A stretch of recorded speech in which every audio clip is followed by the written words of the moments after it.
Hello, hello gamers. Alrighty. Today is going to be a chill day. I need to make sure the music is on because I may or may not have left you guys on start streaming with the music off. Hopefully that's a fine volume. If it isn't, I'm sure someone will let me know.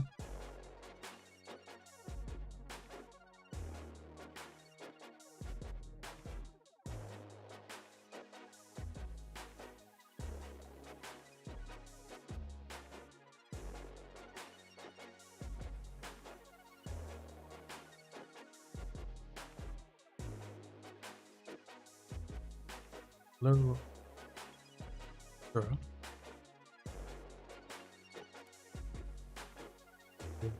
Today we are smooth chilling. So if there are any questions or anything you want to see, just let me know.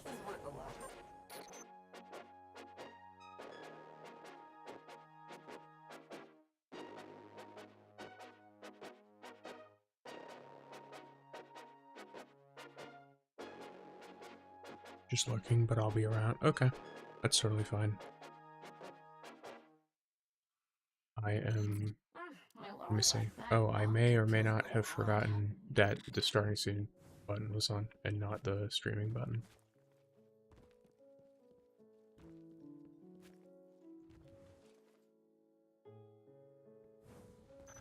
There's some new shows coming to town. You want to take a Okay, look? this is kind of funny. I think I'm gonna. Maybe I should copy this. This one, do this. Do you get anything from liking someone's stuff?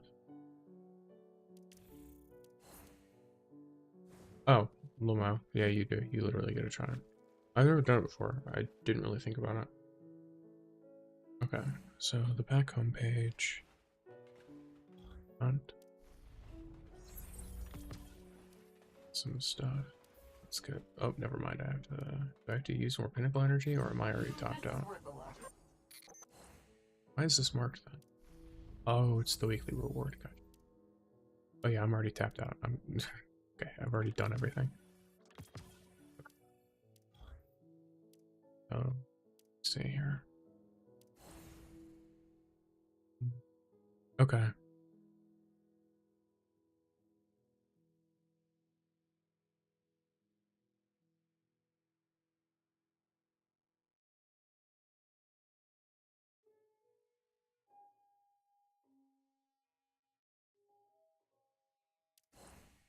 Okay, so we're being warned of HELHEST's arrival. That's the goal of today's stream.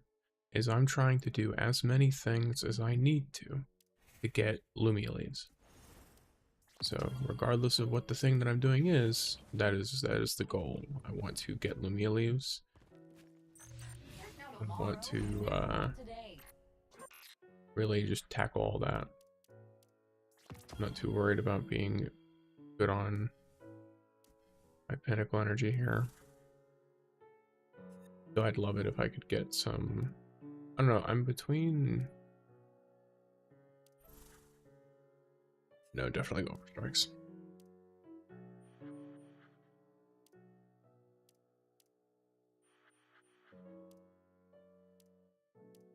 Because you can't choose any specific encounter for the gauntlet stuff.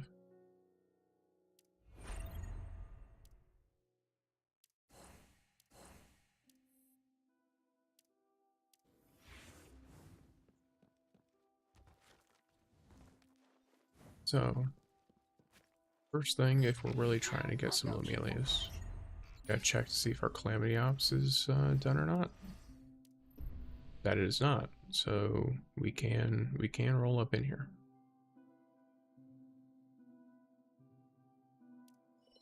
Oh, wait.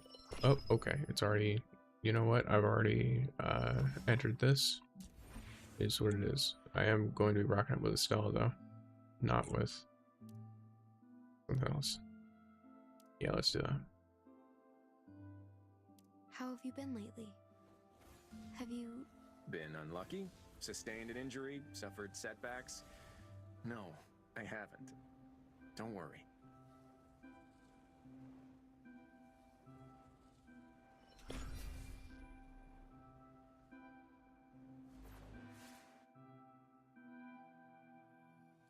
by the way. I don't know if it'll ignore me, but I did stack the stream a little bit earlier. I basically just started before time and then ran ads until the pre-roll off was like 30 minutes ahead. Because when you become an affiliate, it's not really like choosing whether you do ads or not. On YouTube, I can just not press the run an ad button. I can literally just, you know, let it exist and ignore it. But on Twitch, it runs the ads automatically if you don't do it yourself. And it also will hit people with pre-rolls, which I find hella annoying when I'm trying to watch streams. So my goal is to just make sure that those don't disturb people.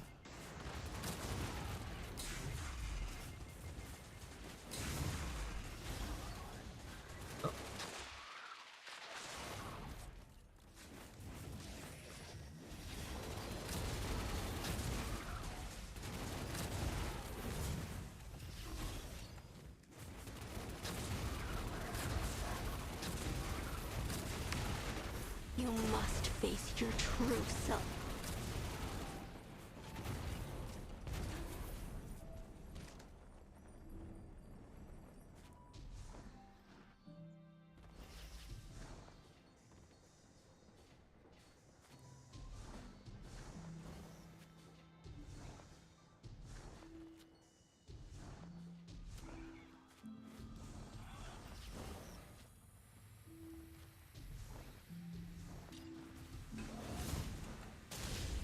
So we're gonna run Calamity Ops for the cumulative score bonus.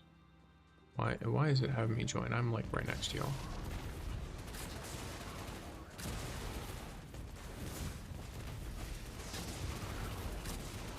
Brain.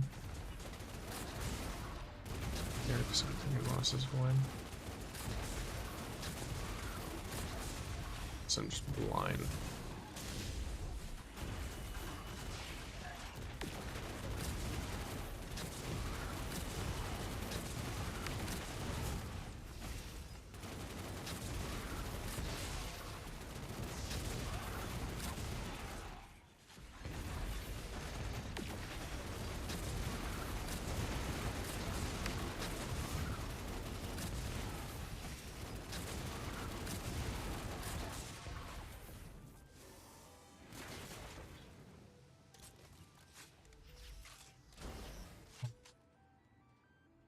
I'm not sure about a whole lot of the speedrun strats. Something I should do is I should build Ning Fei more.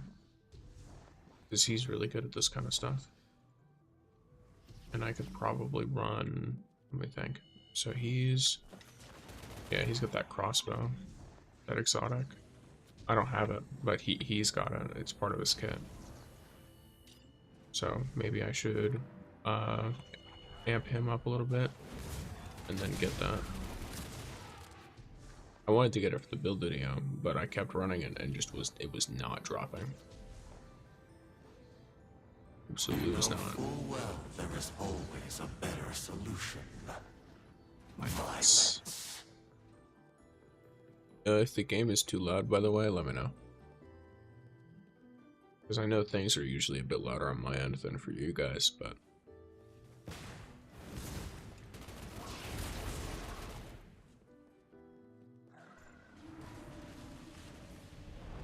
Send. It's really unfortunate timing. I must have been blind. Yep, there we go. Alright, I did something dumb. That's fine.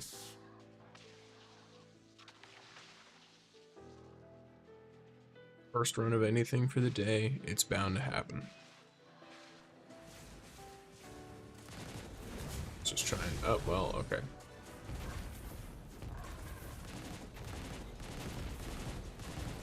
This stuff, so I'll just run up on it here. Boom. In the face of terror, nothing can escape.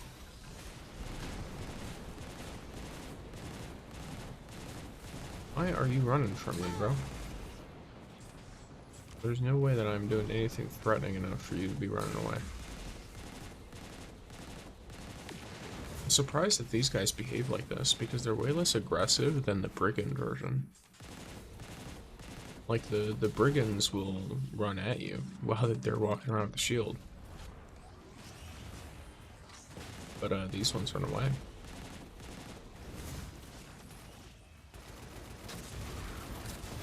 Nice. EP shields.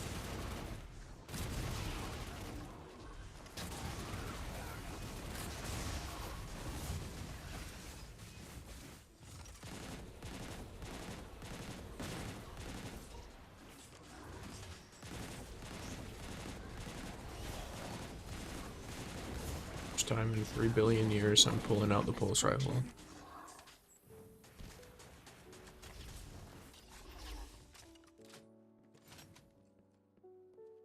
Oh yeah, something just to keep in mind, anyone watching, if you use a machine gun in this game, of course it works, it happens if you work for other weapons too. Sorry, it works for other weapons too, but it's most impactful for something that reloads really slowly. You can reload cancel. I think it's a little bit different for each gun, but you can pretty much just figure it out by trying it over and over. But when you go to like reload, there's a point where the second the ammo ticks upward to the amount that is like a full magazine in the bottom left on your like hotbar stuff, you can just sprint forward and cancel the reload animation, but still reload completely, which saves a lot of time in a damage phase if you're having to reload a lot. Like for this gun, it happens really fast. The second that you put the ammo down into the gun, it's already reloaded. You don't even have to wait for the whole animation of like pulling it back and slamming the, what do you call it? I guess the lid down.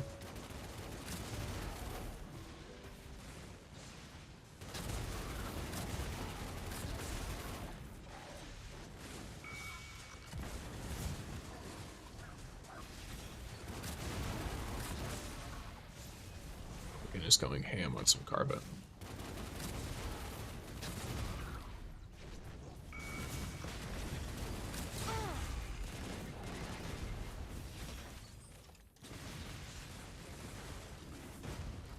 It's not explaining what I was talking about rather than actually fighting the boss, which, you know, this isn't going to be some crazy.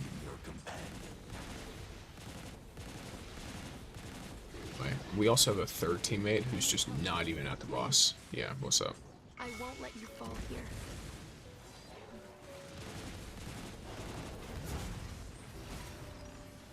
Not really sure where they were, but I didn't see them the whole time. They might be above. I think I am... Yep, I'm dead. Oh, well, I didn't die from the mistake. Well, I did, but not quite. Okay. That's great.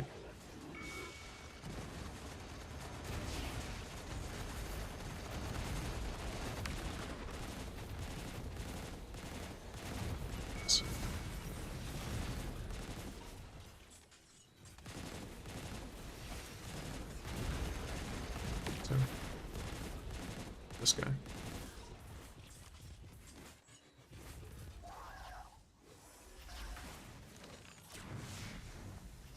The impact Shinko is going to be the most annoying.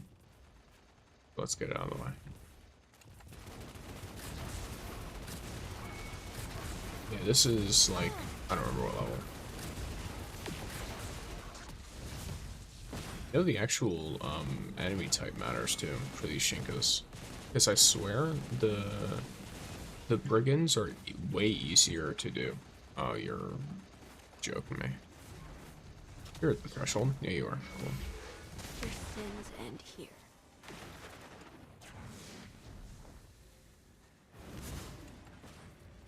The obstacle is gone.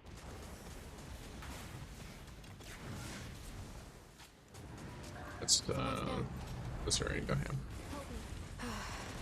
Finally. You gotta be kidding me that 100% exploded before I got hit, but alright. I'm super dead.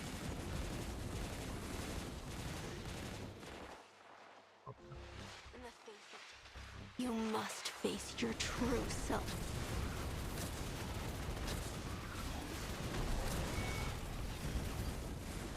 Repent for your sins.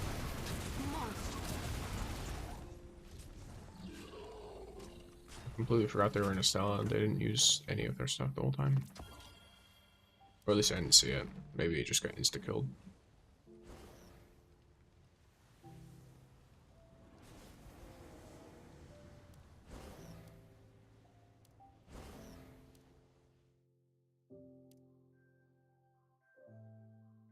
Let's go, same setup.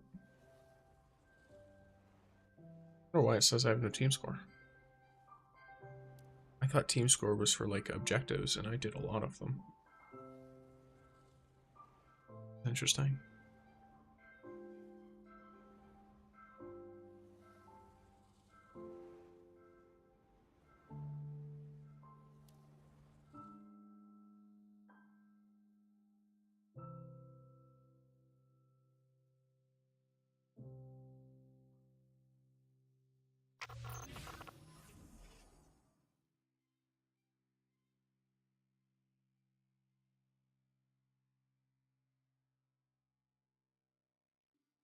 He is always carefree, like a puppy. Perhaps in this world, a life as a puppy would have been a happier one. This man talking about puppies.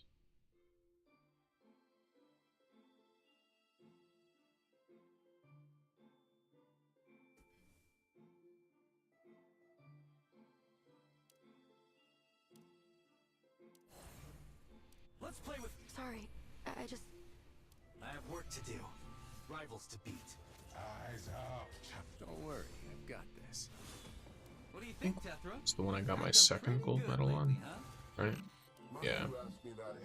Then Tan 2 will be third. It's not that anything is wrong with Tan 2, it's just that I really don't want to use exotic mods on perks that are not good for them. Like straight up. I don't know why they made exotic mods like perk specific, but it makes it very dodgy that they only buff specific perks, because then it's like, oh well, now I just do not want to use this if I don't have the perk because it feels like I'm wasting it. I also can't remove it. That's probably the main issue. I remember putting that in the list. Honestly, I would consider drawing for HELHEST if I had other resources to build another character, but I don't. Crazy how I have enough draws, but not pulling because I can't build her anyways. I think a lot of it depends. Like, if you look at my characters, right? I'm building a ton of characters at once, and I'm not some, like, advanced, like, player. You know, There are tons of people who are way ahead of me. But I'm also fully capable of doing, like, pretty much anything I want in the game. I'm not really restricted. Also, nice to see you again, Shao. I do recognize your name. I think it's interesting. I do think, though, I think I've put it in the video where it was like, oh, like, how, you know, how is Rising now, or whatever. And I basically, I echoed your sentiment in the sense, not that I don't want to pull for the character, but more that I don't want to... It really discourages building multiple characters or playing multiple characters, despite the fact that in most games like this, the whole point is versatility. I totally get restricting your vertical like growth, like your vertical like account growth, I guess. But I don't understand restricting your horizontal account growth. I don't think it should be difficult to level up an alt. Like to raise up a second, a third, a 15th character. I think it should be really difficult to get your character's max level higher or something like that. But I don't think that it should be locked. Yeah, I don't think you should be having to do that while sacrificing every other character. That just seems kind of pointless to me. This says long thing, but I don't know. It's never been long for me.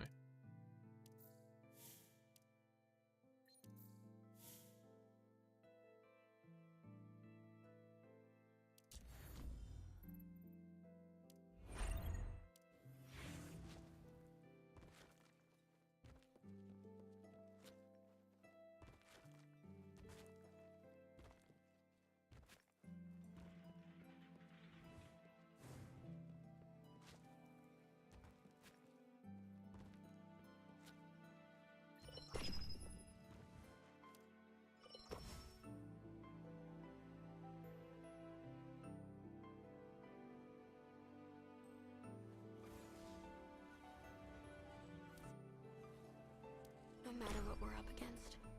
I'm ready. Gwyn into Astellas is probably like what, an ideal theme for this? No, it's not. This will Ningfei be exists. over soon. I just remembered that I was supposed to start building him.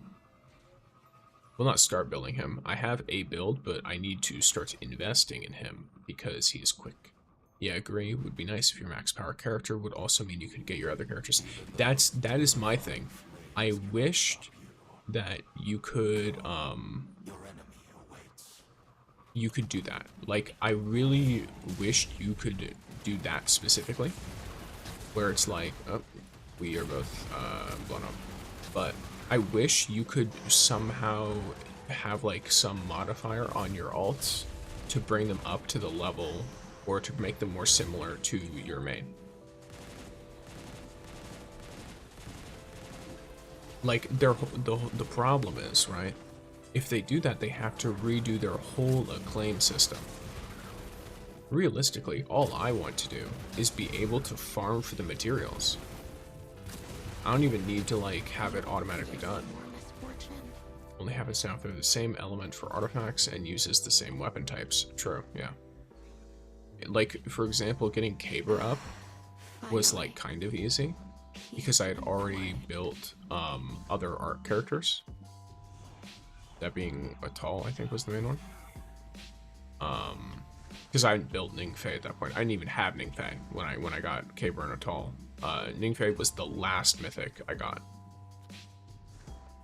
I got every other mythic in the game before I got Ningfei. Though luckily I got him without using my guarantee, so I can get one of the standard banner characters at T0, or sorry, T1. Which I might get Ningfei at that. I might use him for the guarantee.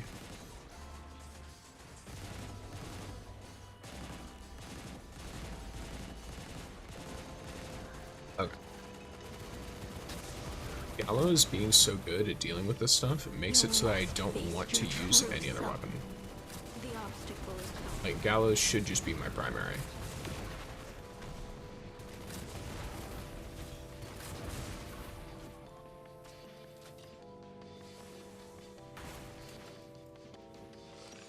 Yeah, and then the artifact point is true too. It's a lot more difficult because they're element locked. I know that, what's it called? Like, if you want, it's just like weapons being locked, artifacts are locked to element. Obviously, none of your relic ability upgrades will affect any other characters.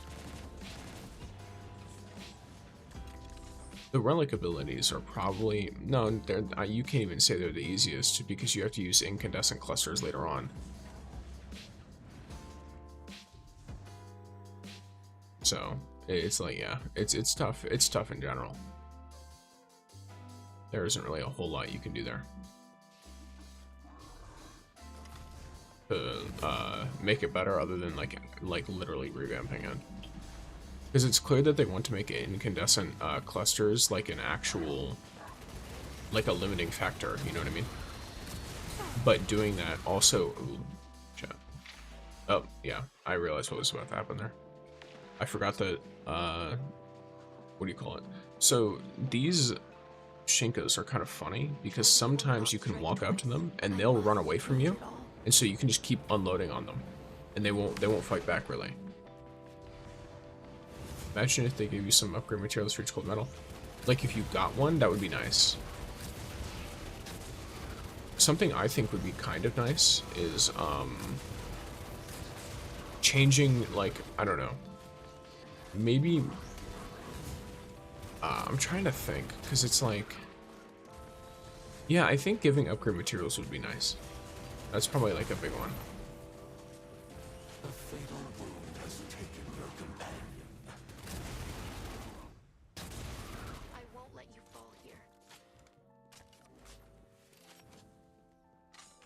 I think that's a good idea for that.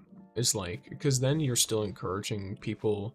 You're encouraging people that if they want to like improve that stuff, you know, the people who've already got like a big acclaim level would get a bunch of materials to level up alts. You know what I mean? So the more alts you level up, the more materials you get to level up alts, which probably encourages the right behavior. I think it's also something interesting with this game is most gacha games are team-based. You don't play one character. You usually have a team you cycle through. And I think this game is built like they have it in mind for you to play a single character, but they also have it built in a way that makes you want to use several. Because, you know, it's a gacha, a ton of the characters, like, either they look cute or, like, they're really cool and have personalities you vibe with. Like, some people like that Ningfei is a brat, right? Like, because he is. He's a whole child. Man-child. In the face of terror, nothing can escape. And, you know, I thought it was kind of funny during his story mission. I haven't, like, played him for a long enough period of time to be like, and I mean in, like, one sitting. I haven't played him in a long enough period of time to be like, alright, this is good or this is bad. Someone's down. But I think he's pretty funny. Just the way he behaves.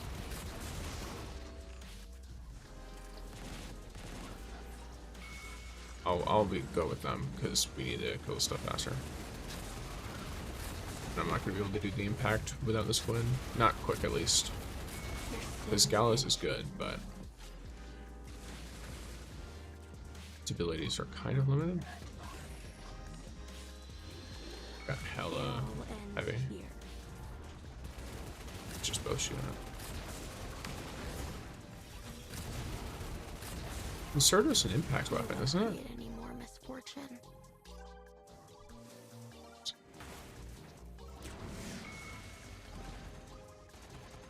Yeah, the character stories are the best part of the game to me. Yeah, I'm about to do a ton of them, by the way. I haven't done a bunch of them because I've been trying to, like, I'll put it this way. I don't play this game a lot compared to, like, other content creators. Because I spend a lot of time, like, hobby-wise, making content, for one. I don't like I know some people, especially, like, people who, like, stream normally, or, like, their main thing is to stream. They'll, like, cut sections and stuff. But for me, I sit through and I edit every video. And I don't think I do anything crazy. Like, I don't add, like, a bunch of, like, cool, like, sound effects or anything. I just try and edit it to make it look as clean and concise as possible. But that does take me a while. I'm not a very fast editor. I'm not very good at it, I don't think. I'm so close. That's unfortunate. If I'd pushed through just slightly faster, I would have been moving up in the world. But let's go through. What do you call it?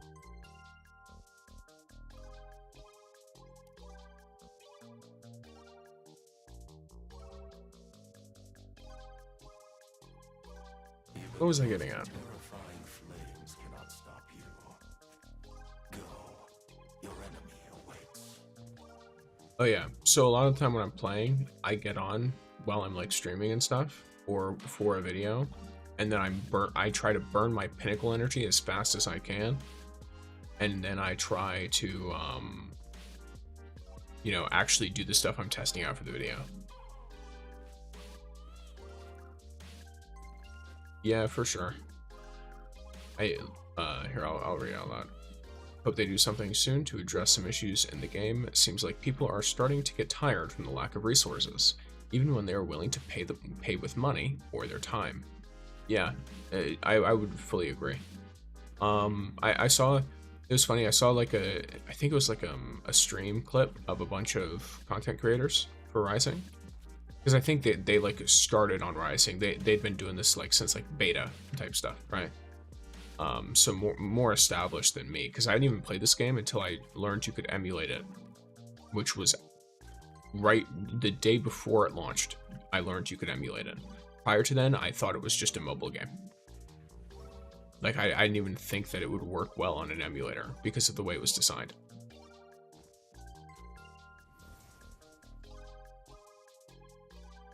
So I didn't really like focus on a whole lot of that. But they basically were just talking about like their grievances and stuff, and that seems like a big one is like resources. Even the ones who like spend money on the black market, on like the black market and all that kind of stuff, they are still like hard stuck, even though they're willing to buy their way out of it. Which it leads into two issues, because obviously if you buy your way out of it, that is pay to win. To be like frank, right? If they make it so leveling is like an absolute chore and a grind, and then you can buy your way out of that grind, they are making the game completely pay to win. Because power is the #1 metric to like for your character strength. There's nothing that is more impactful than the power on your character. In fact, that is such a true statement that even losing out on like 400 power to take a specific perk that may in fact be better is worse than just taking a mythic perk that's meh. And the only exception for that is if your other mythic perk is considered like actually broken, which those do exist right now. Like, let me rock. Yeah. So for example, allocation vector. This perk is insane. It's absolutely busted. And it's so busted that it takes up enough damage to be worth 2 mythic perk slots. So you could just take this with a legendary perk. I think so many people are very willing to grind right now. And yet, there isn't really a whole lot to grind for, frankly. Like in terms of actual resources. There's plenty of grind, but the grind is more, it's more of like a casual grind than a grind that a lot of people are looking for. Like I'm taking stuff slowly just because I don't like continuously like hitting a wall like that. So that's why I'm just being chill. Getting some character stuff up. I'm saving up for HELHEST. Because I plan to, I'm going to try and pull her day 1. Frame 1, if you will. To be honest, since it's mainly PvP, or sorry, PvE, I don't mind pay to win here. Also, I won't be able to compete on leaderboards anyway, since my power is always so far from even reaching the rank where leaderboards exist. True, but it's demoralizing, is the thing that you need to consider. So, when it's not like, it's not the specifics of, I want to, oh, I'm okay with this, so I'm fine with it. Is power actually taking the damage calculation, or is it just a metric? It's taken into account for your damage and stuff. So it's everything. So your power, by my understanding, affects quite literally like everything at once. It affects your survivability. It basically judges how much damage you take and how much damage you deal. Your power. That's why, as time has gone on, it's gotten easier and easier to one-phase Azakus.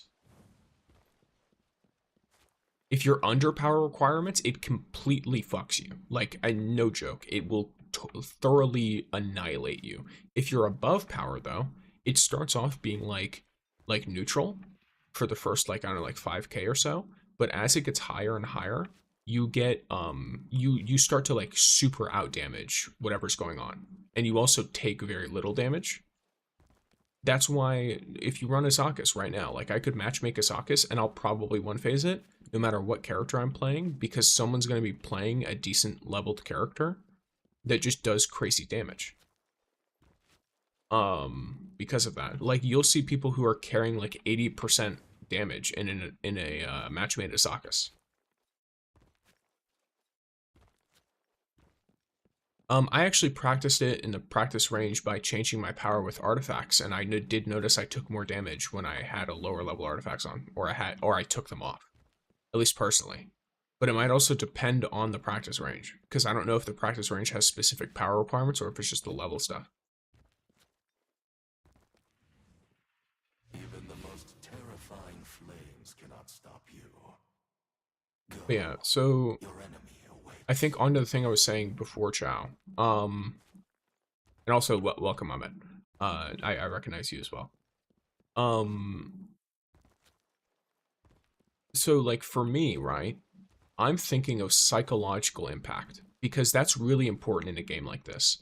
as much as people don't want to like think about it too much, the fact that we have leaderboards is both a blessing and a curse in the fact that it allows you to show off what you like and what you're good at. Yes, it's great. It lets you see what kinds of things other people are doing. It lets you like, you know, you can see if all of the top 10 are Ning phase for like Calamity Ops or something, you know what I mean? But it also is a direct comparison between you and other people. And if let's say like I've been super hard grinding free to play, right? And I'm trying my best, and they're doing all of these things to make it so like talents don't impact the eclipse rate. They're making it so artifact substats don't impact the eclipse rate, etc., etc. I believe, now correct me if I'm wrong, I'm pretty sure they power capped the eclipse rate the same way they originally power capped the onslaught rate at the start, if I remember correctly. Like you could hit a certain amount of power and then it would cap you back down. Was the whole deal. I don't think they do that anymore, but I'm pretty sure that was what was going on. I could be wrong. Definitely like correct me if I am. But assuming, you know, assuming one, that they don't do that, or just general play for all of the leaderboards, if I were grinding that hard and trying to like play this game because I heard it was so free to play friendly, I would be thoroughly demoralized by the fact that there just is no, what do you call it? It's not regard, but it's like, would you say buffering? I'm trying to think of the right word for it. There's just no consolation, really, for someone who's in that situation, and then you look at a leaderboard and you see a dude's got a faster time than you on speedrunning this activity, and is also 15,000 power ahead of you or whatever because they bought some stuff off the black market.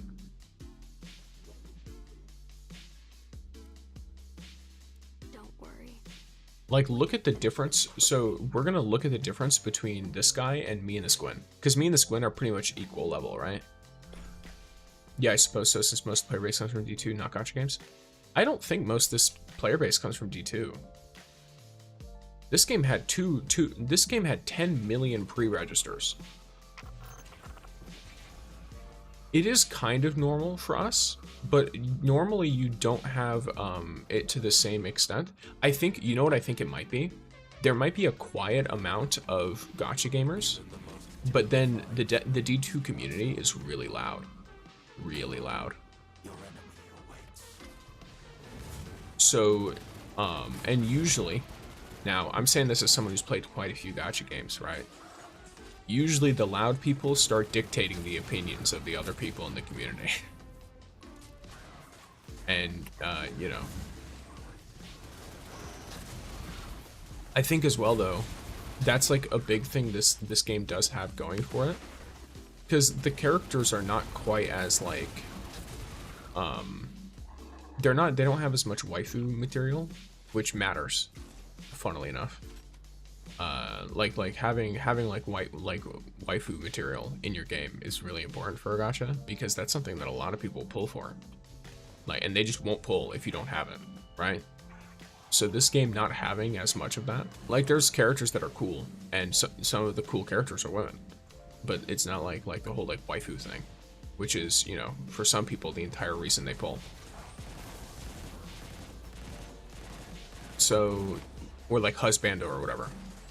I don't mind if people can pay to progress faster. It's natural, especially free-to-plays can still get the same levels of equipment. It just takes longer. That's the thing, though. If it scales infinitely, then they can't.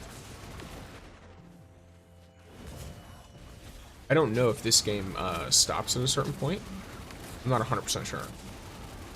But if they continuously add more stuff and increase levels, like most gacha games do, because if you think about it, like compare this game to because I think it's the method of the free-to-play as well. In most gacha games, right?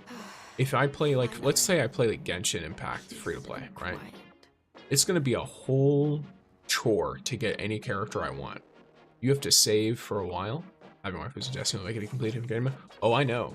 but you have to account for the fact that they don't have it, and so that's not a selling point they can use. So the selling point right now, in my understanding, is it's a totally different game from most gachas because it has the shooter elements. Like it's really heavy on the shooter elements, and it does have good shooter gameplay, even on mobile, right? Like for a mobile game, it has good shooter gameplay. It's nothing like Destiny 2, but it's still pretty good, right? So that's a decent selling point.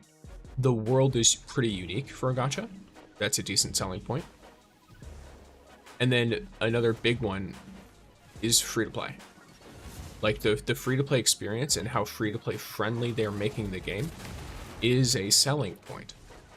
And so when you're missing out on some of the core pillar selling points for a game like this, when you're trying to come into this genre, you do have to keep that in mind for that reason.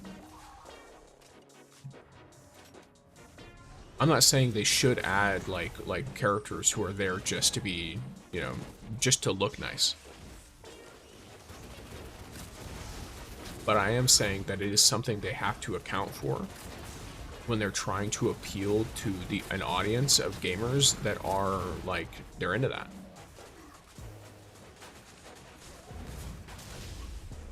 Better cosmetics would be nice too. Most of the cosmetics right now are either paid or recolors. Like you're basically buying shaders with your bright dust. There's a couple of exceptions, like they might have like an extra accessory or something, but like there's nothing crazy. Yeah. I haven't liked any of the paid cosmetics, and even if I did, like I've said before, I'm playing this game totally free to play, so I'm not gonna buy it anyway.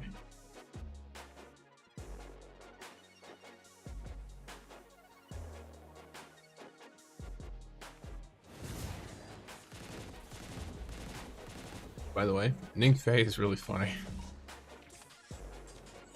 Considering this is Netties who makes goated cosmetics on Marvel Rivals.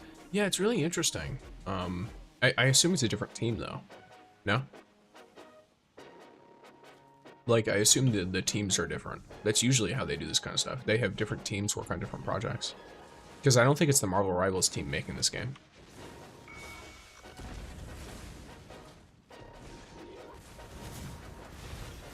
In the face of terror, nothing can escape. Alright. I gotta pull my worth somehow.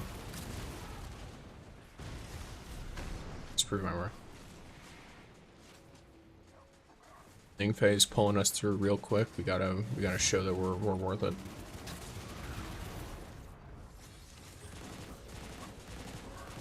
Uh-oh, that's not good. Okay, never mind. Ooh, that's really bad. Okay.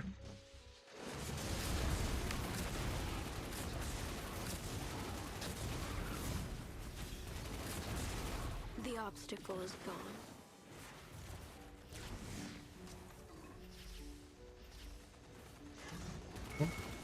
Here you go.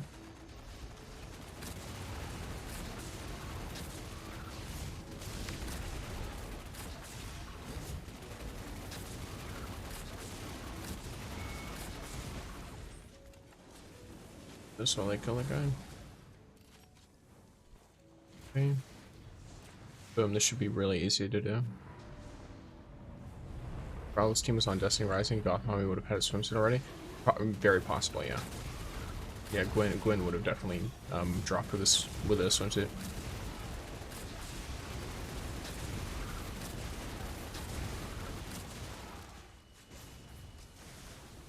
Yeah. I think very different teams, very different audiences as well. Because there are obviously, like, I remember some people, I don't see the point to pull for HELHEST because Ning Fei is cracked, and for heal we already have a decent Atal.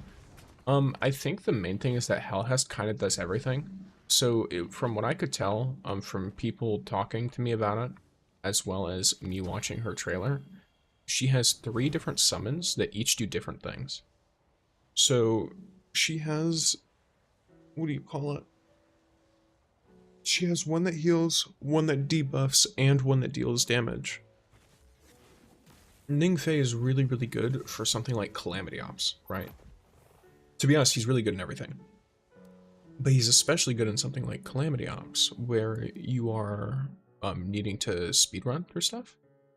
Like you want to go fast, right? You want to go quick. And he's really, really good at that. But there are some activities where you kind of just don't need that. So I think HELHEST is meant to shorten that kind of gap.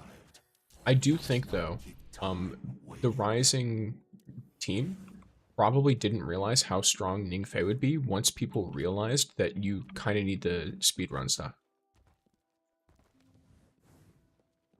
But she is slow like Estella, so useless for Calamity and Expanse. Potentially. I don't know how useless a slow character is for Expanse, to be totally honest with you. Unless you're talking about wanting to get, like, fast leaderboard times. But if you're talking about just completing it, I've never seen speed as being a problem versus just killing things.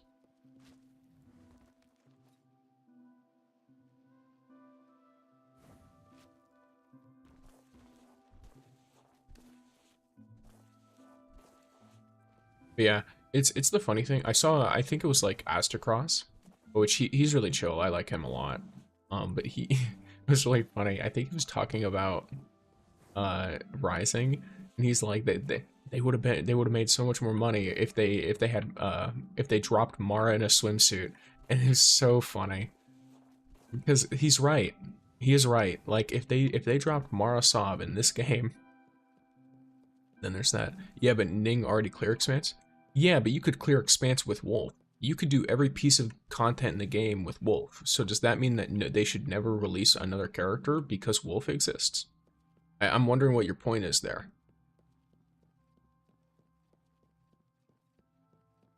Like, I do agree that they need to make a game, like, they need to do game modes that make specific characters, they need to make it so there are activities where specific characters shine, like being tanky, or like, you know, like where you need a support to survive, right? Stuff like that. I think that would be good. That would be cool. But I also want to like remind you that this is in games like this, right? You can usually beat the entire game on the hardest, like the hardest difficulty content with a bunch of 4 stars.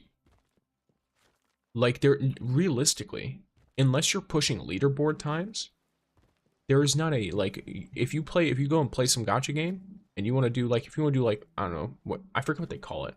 I don't know what they call the end game thing in Genshin, right? I just remember hating it. There's no end game where you use her, overning. Yeah, but there's no end game content where you don't have to use Wolf. Yeah, for sure. Like, you shouldn't invest in HELHEST if you, here, I think the argument is for investments. I think you shouldn't invest in, let's say, HELHEST if you already have Ning. I think that's a core problem, rather than HELHEST being bad, though. The core problem is that you don't have enough materials to invest in characters because you like them, rather than investing in characters because they are the best at whatever. Because if you really want to, like, you know, especially if you're playing, like, free-to-play or something, I made a whole thing of, a whole build for Wolf. And with that build, I could do whatever content I want in the game. But I liked playing Wolf. I still like playing Wolf. But I like to play other stuff. So it's like, HELHEST is not just a worse version of Ning. The only common thing they have is that they're both arc, which, I'll be real with you, arc shields do not, like, the shields do not matter very much in this game. Even with match game on, it's not a huge, like, time increase to shoot their shields. The main thing that makes Ning good is his extreme movement. So it's not that Ningfei is better HELHEST, it's that Ningfei is very good because he has a lot of movement, and right now the game is skewed towards speedrunning every piece of content. Even the most terrifying flames cannot stop you. Go. Your enemy Let's go. Calamity Ops, let's go. Cumulative score bonus, gamers.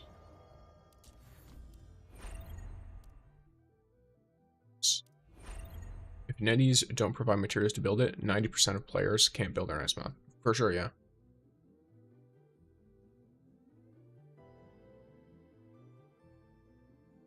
%, damage reduction wouldn't matter if you deal.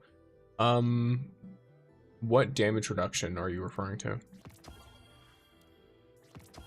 Oh, you mean the damage reduction from the shield? Yeah, exactly. Yeah, from the shields. Realistically, it's not enough. Like, I think the way they do it in D2 is they make the shields have like a ton of health, is the main thing.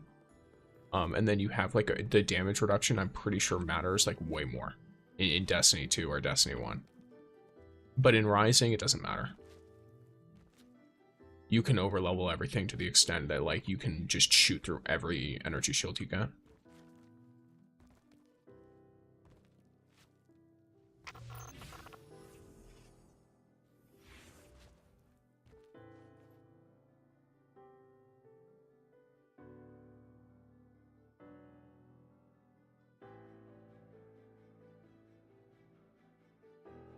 So I think it's like, it's one of those situations where you're really wanting to,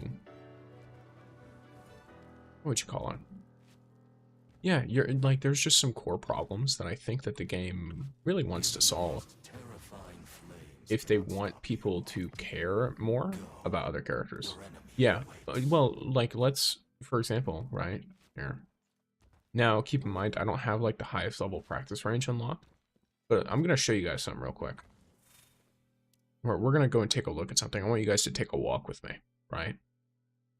And if you're not looking at the screen, you might want to look at the screen to see what I'm talking about, but I'll still explain it in case you're not seeing it.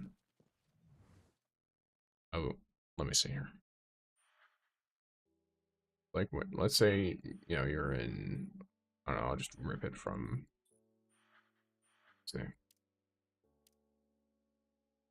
Oh yeah, whoops, I haven't done that one yet. All right, for gaming. I'm just being an idiot, don't worry about it. All right, let's say you're doing Onslaught or whatever. Not the highest level stuff, but let's just say you're doing this. You've got a Shinka Servitor, a Shinka Marksman. Menace above, you've got Heavy Shank. And then you've got a Shinka Brigand, right? So this is one of each type, right? Here. Takes like 2 seconds to break one of those. Takes like 2 seconds to break one of those. This is rapid fire. Okay, that's cool. Oh wow, yeah. So Gallows can break every single one of these extremely easily. At this level. At higher levels, you can still do it. The only one that's a little bit annoying is an Impact Shield. But every other one of these, in highest difficulty content that I can do right now, like Expanse type stuff, you can break through all this really easily with the Explosion. And it's because, first of all, they made it so that it generates the stuff on shot now. And then also the Explosion, I think they did something to it that makes it more consistent.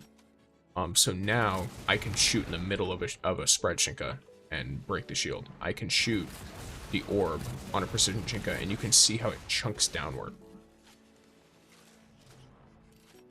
It does more damage to rapid fire now. Like, it just outright does more. You know full well there is always a better solution. And then of course with Impact Shinkas, it's not the bullets, it's the explosions. The explosions chunk it. So when you're sitting here and you're like, you know, and you have characters who they have one exotic, another one. Oops. Here, let me, going back to my earlier point, right? Do you guys remember how I just said that you can do any content you want with Wolf? Let's say I'm running Wolf, right? Let's say I'm just rocking my boy, right? I don't have exotic stuff on him because I stopped playing him before I started farming it. Because I just wanted to try out every other character, right? I've got my abilities.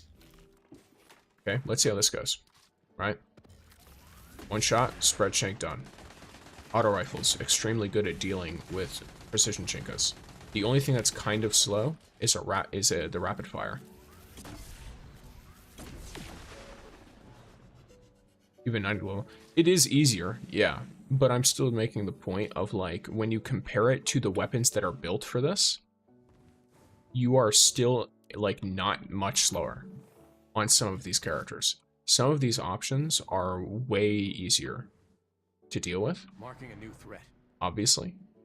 But the main thing I'm trying to point out is the difference. Yeah, for sure. Like, I don't even have Cat 2 and 3 yet. I need the materials to upgrade. I have one duplicate for Gallows.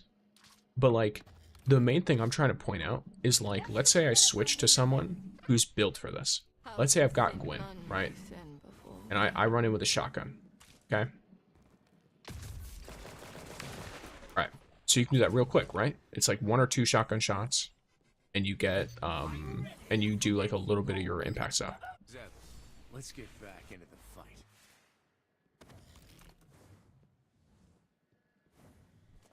Let's see how Wolf does it.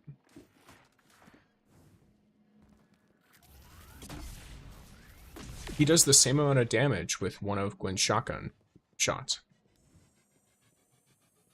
when he uses the charged shots on the GL.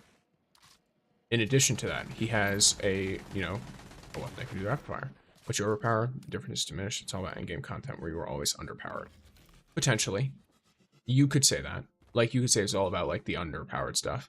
But the main thing is that the amount of time you will be underpowered ever is extremely temporary in this game. As well. Like, they're not able to keep you perpetually underpowered because of the way that the grind works. They did, though, one thing I liked, the Expanse is way harder this week than last week, which is nice. Last week, it was kind of a cakewalk. On any character that was reasonably geared. But I haven't played a ton of it, obviously, because I usually do it right at the end of the week. I procrastinate. But the main thing I was trying to showcase there isn't the, like, oh, everyone can one-shot it.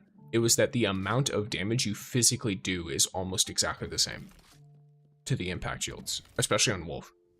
Like, with Wolf, it's extremely noticeable. Am I not allowed to leave through here? Crazy. You might want to check your inventory. Ooh, I need to remember to do my commissions. But yeah, I think it's like, it's really interesting because, of course, as I'm sure you all are aware, I'm not Drama Frog. I'm not trying to like, I don't like making drama, and I also don't like absolutely dogging on a game that quite frankly has been very fun and is free. I've not paid a single cent on this game, and I've enjoyed myself thoroughly so far. But I do think it could be better. I do think they could make it so you have an easier time doing horizontal progression. That's the main thing, right? I don't mind if the vertical progression is really difficult. I don't mind if it takes a really long time to get a character, to get like your main character from 70k to 80k. Or something like that, right? But I do, it does like hurt when you can't get your alts up to 60k if it means you want to get your main to 70 or 80. Yeah, I hope it stays as well. That is, I'll be real with you, that's my #1 worry with this game. Because if there's anything I know about the reputation of netties, as much as like, you know, Rivals is doing great. Rising feels great on an individual level, but for the most part, it's really just like, what would you call it? Rising feels great.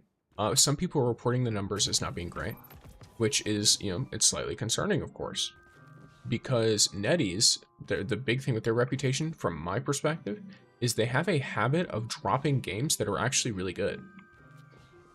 Like, they'll make a game, it'll be really good, they'll put work into it for months, and then they'll just drop it. So I'm willing, personally, for them to do whatever they have to do to make it so this game keeps coming out. If this game is like, let's say right now it's not making enough profit, and they're like, you know what, do we want to put Swimsuit Marasov in the Bright Dust store? I'm gonna be like, look, if it keeps the game running, do what you gotta do, man. Like, do, I can ignore it. I can ignore it. All right. Do what you have to do. Did I just walk past it? I'm an idiot. But like, yeah, like if at the end of the day, that's what gets people to play this game and to spend their money so it keeps going, then it is what it is. I'm not going to be too fussed about it.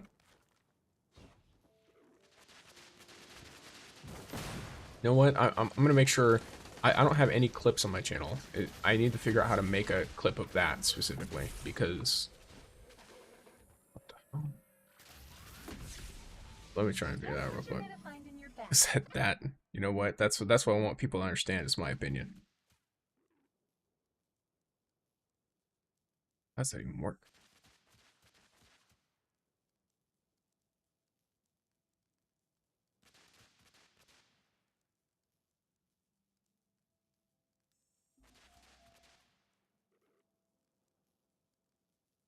I'll look at that later.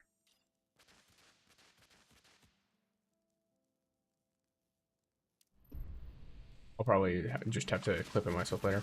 But yeah, yeah, whatever. Just let us keep playing. Yeah, it's like, it's the whole deal with like with most gacha games, which is I can ignore many things if it means the game will continue. I think that's the, you know what's really funny? I think that's what kicked what like messed up Destiny 2 as well. How would it affect the actual Destiny community? Would they disregard Rising? No, they wouldn't. So something that has to be kept in mind, the Destiny 2 community didn't hate the Eververse store until they felt like as a whole, the Destiny 2 community didn't hate the Eververse store until it felt like Eververse was getting items that were better than the in-game ones. Until they felt like they were being ignored for playing the game instead of just buying skins. When Destiny itself was getting really good items and there was stuff in Eververse, no one had any issues with Eververse at all. Sorry, I shouldn't say no one. The community as a whole didn't have any issues with Eververse.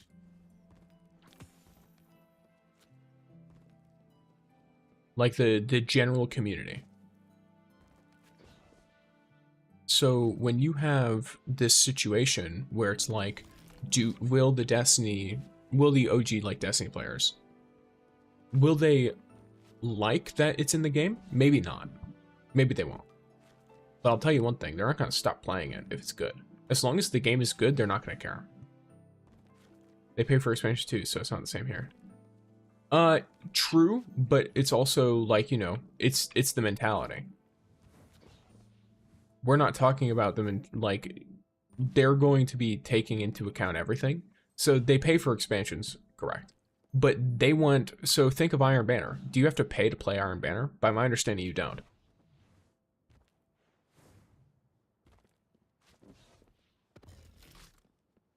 So a free-to-play player can easily access Iron Banner content.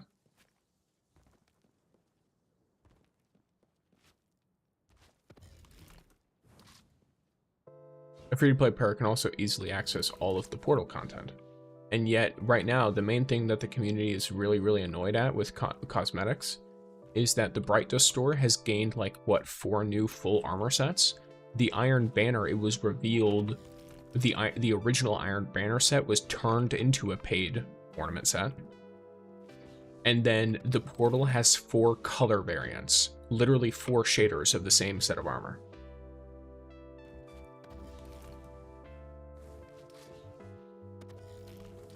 And that's why people are so pissed. And all of that is free-to-play content. Not a single one of those things you physically have to pay for.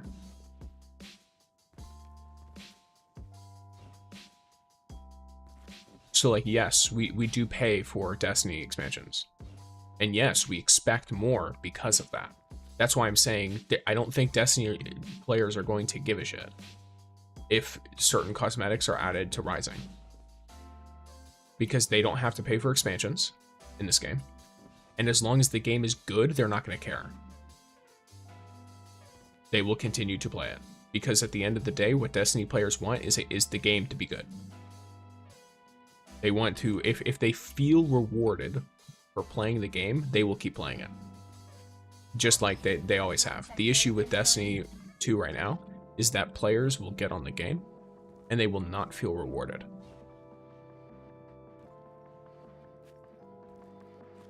They will get on the game and they will be sitting there like, okay, you know, what do I do now?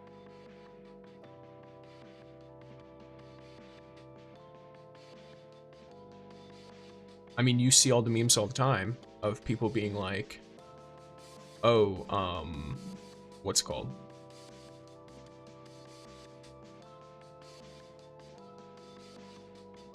You'll see the memes that people make all the time of, I logged into Destiny 2 today, and I sat in orbit for 20 minutes looking for an activity to do, and I just didn't feel like doing anything. Because there's no reason to do it. Think about even some of the really, really rough times, like after, not during, but after Forsaken, when a lot of people were like really like they were sick of Gambit Prime, they were and like Reckoning and like all this stuff. You still had the opportunity, because keep in mind we're post Final Shape, post Edge of Fate right now, right? Final Shape, banger. Edge of Fate, not so much, right? Edge of Fate, I thought the story was really nice, and the actual content itself wasn't bad. It's just that a lot of the base game stuff with it is just kind of rough. In addition to that, unlike Forsaken, which when sorry, one second. So unlike Forsaken, which in the wake of Forsaken, there were so many titles to get. There were triumphs, there were collectibles to grab. There were all of these little items and knickknacks that you could go around collecting to create fun for yourself. That is something that Destiny players do a lot in this community. Sorry, I shouldn't say this community because I'm on Rising, right? A different community. But in the Destiny, like the main Destiny game community, that's a huge thing that people do, is they find little pieces of side content. Like, I make on my YouTube channel videos that get hundreds of views every week going over the same activity, and I have been doing it for 4 years. And why do those activities get views? Because people want to do the Cursebreaker title. Like, like, tell me what equivalent there is to that. That you can have a game and a title. Sorry, a title in a game. I've been posting content on it already for 4 years, and if I stop posting it today, like let's say this upcoming Tuesday comes up, and I stop posting on it, I can tell you exactly what's going to happen. I'm going to get a comment on one of my recent videos telling me to post it, because that's what they do. If I don't post it, then they're like, hey, I need Cursebreaker, please post this for me. If you don't, I will shrivel up and cease to exist. And it's like, okay, you know what? I got you, fam. I do not mind. It is no harm to me. No harm, no foul. I will keep doing this activity for you guys. As funny as I find it, that, you know, that they're still into it. For me, D2 ended with sunsetting. End with sunsetting. I don't know if it cut you off, but, yeah. I mean, that makes sense. Like, I have no... And then Ahmed, yeah, in the first few weeks, I had over 200 hours, but after the RNG and the Pinnacle cap sunk into my brain, I just got demotivated. Exactly, right? So, the whole, like... Yeah, it's just... The main thing is people want something to work for, right? And I think that's a positive thing in Rising, that they took the systems that are in this here. Let me look. I'm an idiot. It's up here. So I think it's good that they took seals, for example.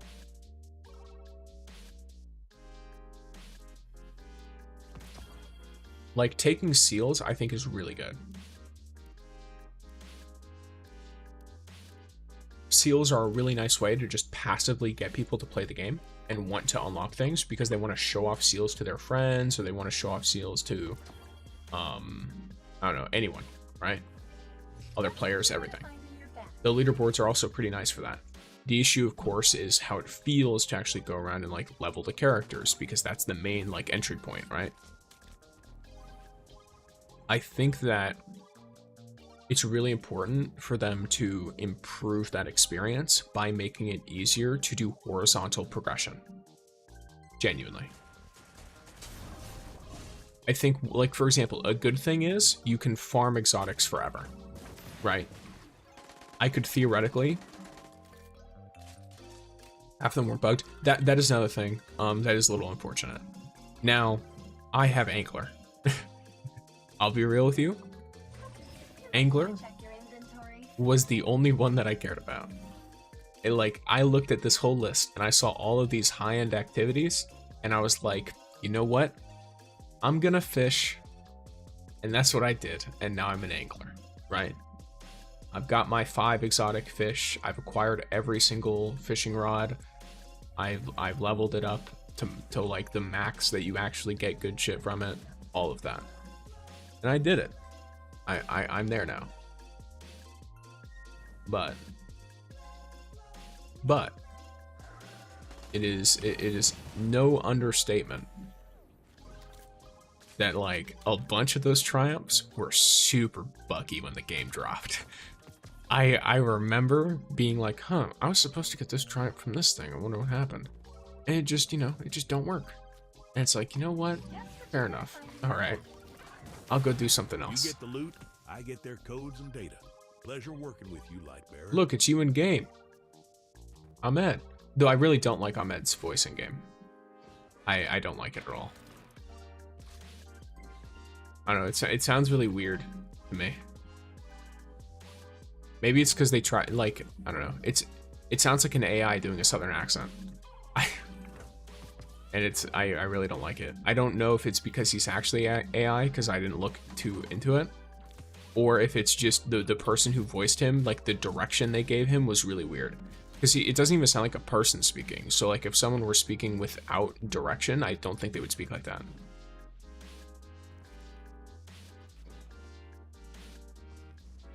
So.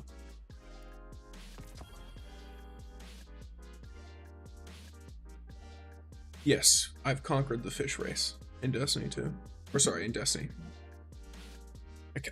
I call this game Destiny 2 at least once a week. No, probably like once every hour. He's monotone and too robotic. Exactly. I think that's the main issue with some of the side characters in this game, is it's like, I don't know what's up with it. I just really don't like how it sounds. It's to the extent that I would prefer I had the option to mute them. Like I like how I want to hear my character, and I want to hear the main characters, but like some of the side characters in this game on the English localization, I just would rather mute them.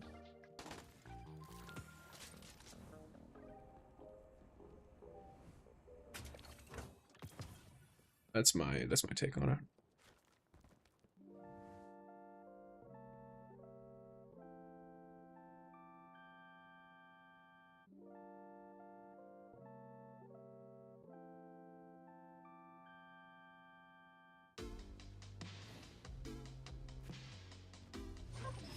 But yeah.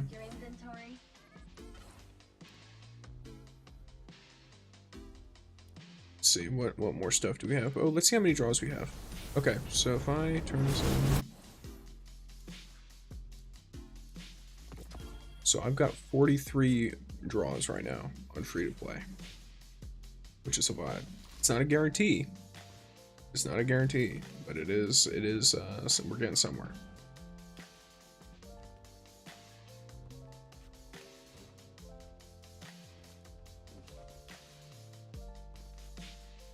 I should, on average, pull HELHEST.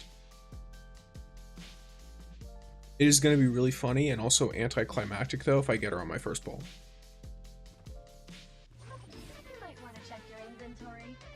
Yeah, for sure. This game does, it does have a lot of room for that. I think, like, you could definitely increase a lot of this stuff. Oh, wait, what do you mean a separate slide button?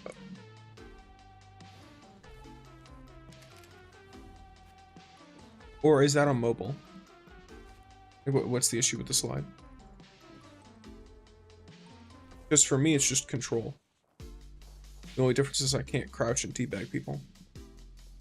Because if I could, I would. That's one of my favorite things to do in Destiny. When one of my teammates die, and I go to revive them, but the entire time I'm reviving them, I'm teabagging them. It's great. And then they do it back to me because I did it to them. It's a wonderful cycle.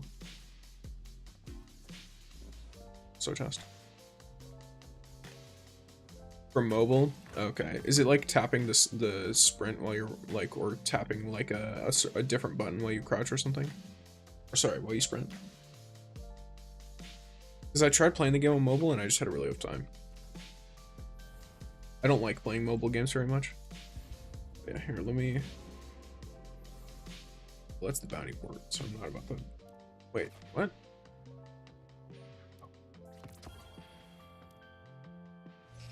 What do I have for... I guess I should start doing a bunch of these quests, shouldn't I? I'll start with Yolder. I just got word an expedition team is returning to Viridia. But I've never heard a report like this. The only way you can slide is by sliding your finger on the jump button? That's wild. I think they're throwing a welcome party. Let's go see what's happening, shall we? Yeah, I'm not sure on that one, Chief. That sounds rough. Wow, she's so tall in person.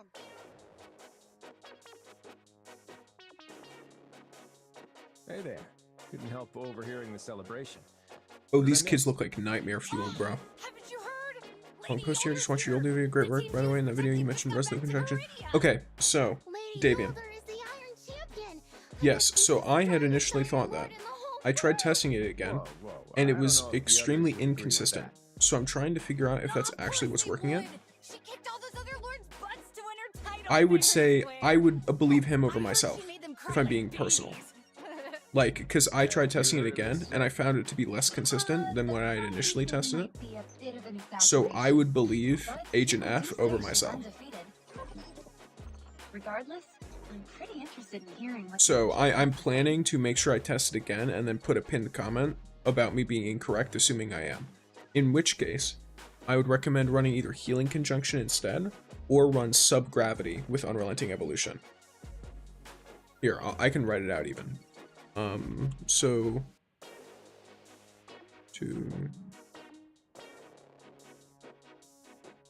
Yep. So here, let me...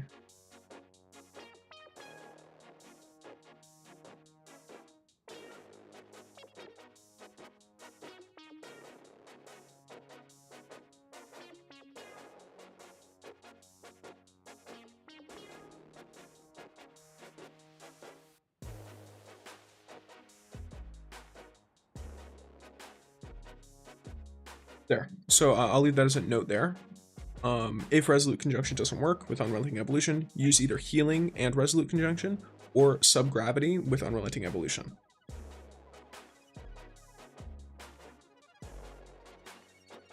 It's over at the minecarts talking with the grown-ups.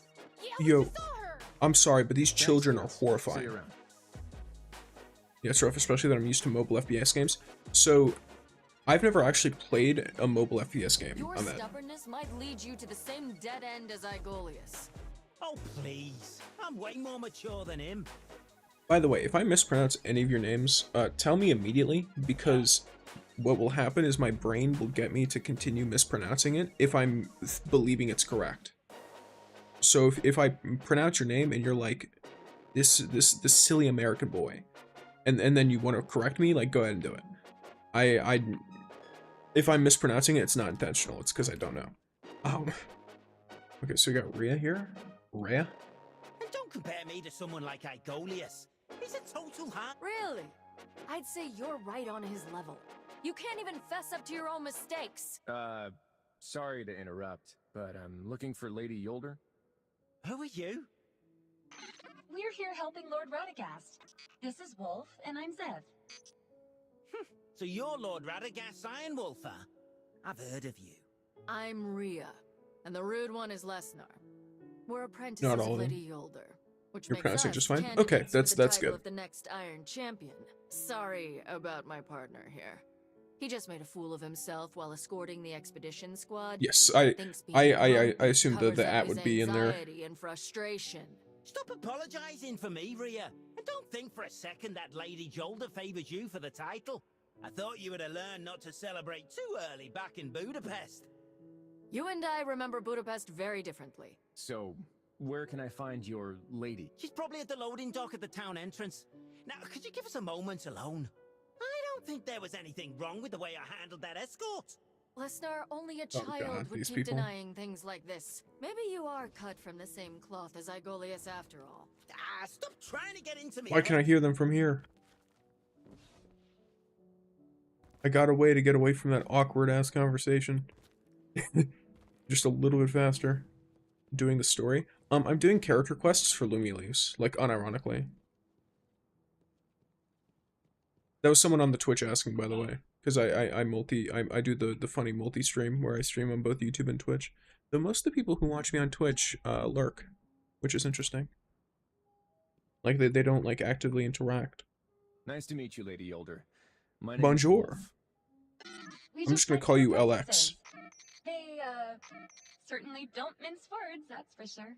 Ah, Lesnar and Rhea. Sorry, Wolf. With the selection of a next Iron Champion coming up, they are a bit on edge. A lengthy trial of sorts, held by the current Iron Champion, to decide who will be the next light bearer to carry the title.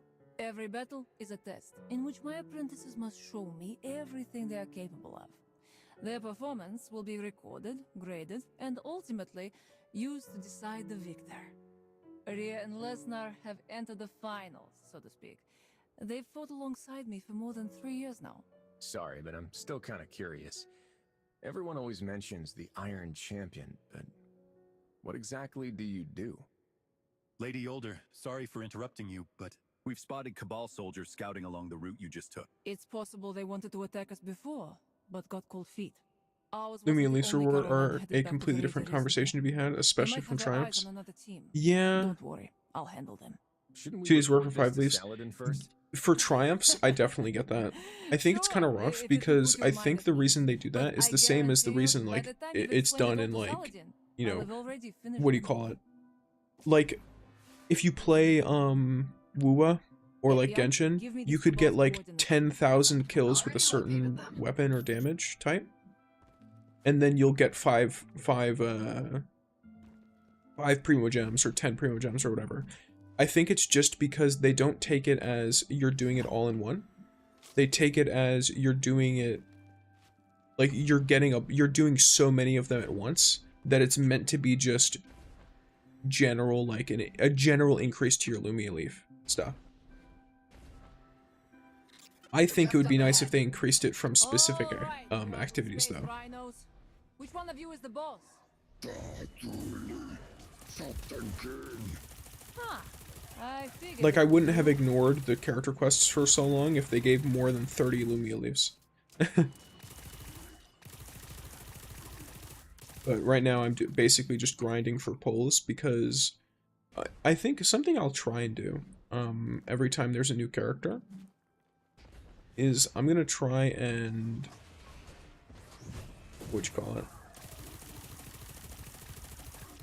I'm gonna try to like pull them live basically for every single one, because I did it with Gwen. I legitimately, I think I did like a 10 pull for Gwen, and then I proceeded to not do any other pulls until like a week after she'd come out, which was when I used all of my pulls on her. And I did barely get her. I think I got her at like 40 draws or something. And then I got a Stella at like, or no, I think Gwen I got at like 50. What are they doing here? I'm not 100% sure. No, now I remember what it is. So I got her at like the 50 something. It was my 6th 10 pull. All in all.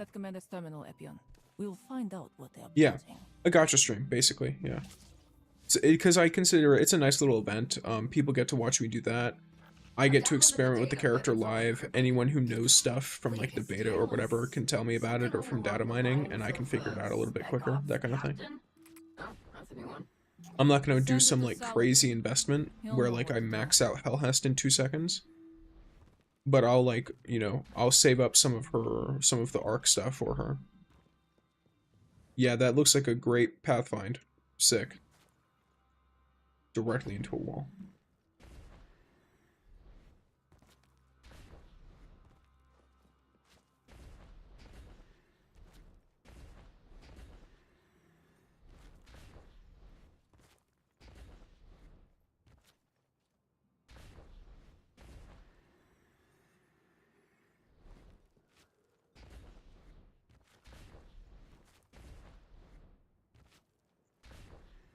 Sounds fun. Yeah, I've liked it the past couple of times I've done it. Iron Champion returns. Pleased to see you again, friend. Wolf said you left to deal with some trouble. Of course. But we found something strange. A Cabal squad whose movements are particularly Oh, suspicious. okay, cool. She still talks. Epion will send you the encrypted intel we gathered. Send a copy to Vanala, too. She knows a few names that can help. I'll let you know as soon as we make any progress on the decryption. Sounds good. We should all grab a drink later. Rhea and Lesnar put a present for you.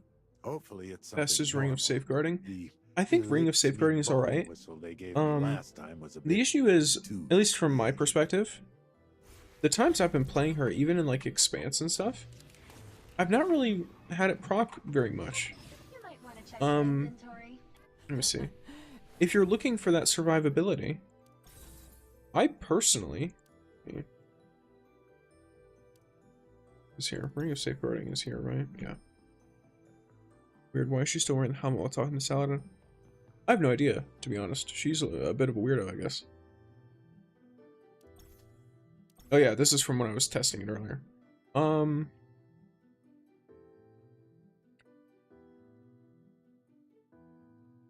I liked Healing Veil for the chunk of healing because of the, like, your healing going into an encounter. Because you should open up always when you're, like, trying to dunk on a pack of enemies.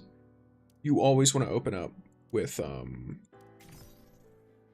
some wild stuff, I have right? enough energy. Recovery boost is kind of meh.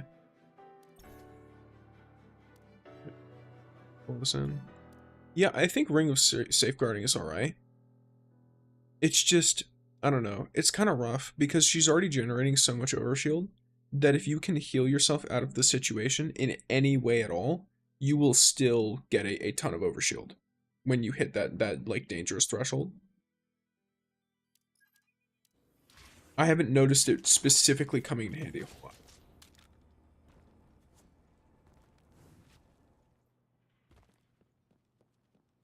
Yeah, so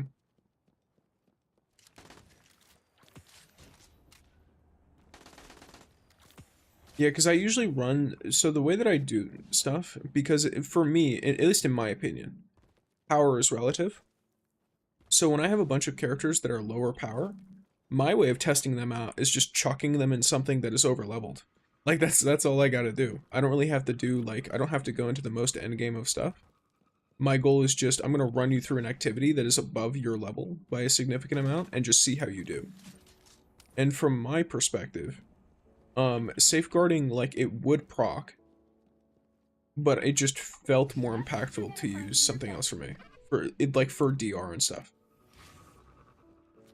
Yeah, so if you're using it in specifically a Calamity Ops build, and that works for you, like, that's totally fine. It's just for me, I noticed in general play, which is what my builds are for, right?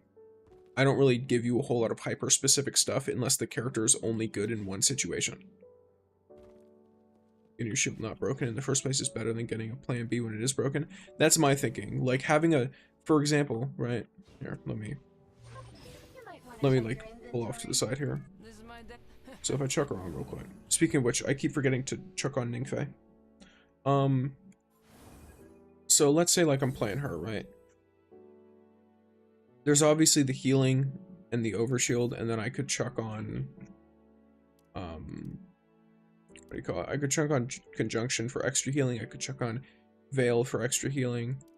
And there's another one. What's the sound? Oh, thanks for the, thanks for subscribing, Ricardo. Solid. I forgot that I set that sound. I will be totally honest with you. Yeah, conversion doesn't work for him. So the second slot, I think the main thing is that there's not a ton of options anyway. Unless you build into DR. Which if you build into DR, I'll be real with you. I would rather jump into the air and then suddenly take, because, let's see. At level 5, right? Because I assume you're fully built. Right? I assume you're, like, fully built. At level 5, you are getting somewhere in the realm of 50% damage reduction if you jump into the air with this combo. because you're getting 30% damage reduction from being airborne with subgravity at tier 5. And then on top of that, you're getting 1.79% stacked 15 times. So that's like 23 or something. No, probably more than that. That's like 25%. So you're getting like a 25% damage reduction from this. And you lost 48% heal and overshield. Yeah, you lose 48% on top of what you already get. You get wrecked on ground. Sure. But this is a game where you can spend almost all of the time in the air. And you can choose where you land on the ground. You can land on the ground behind cover.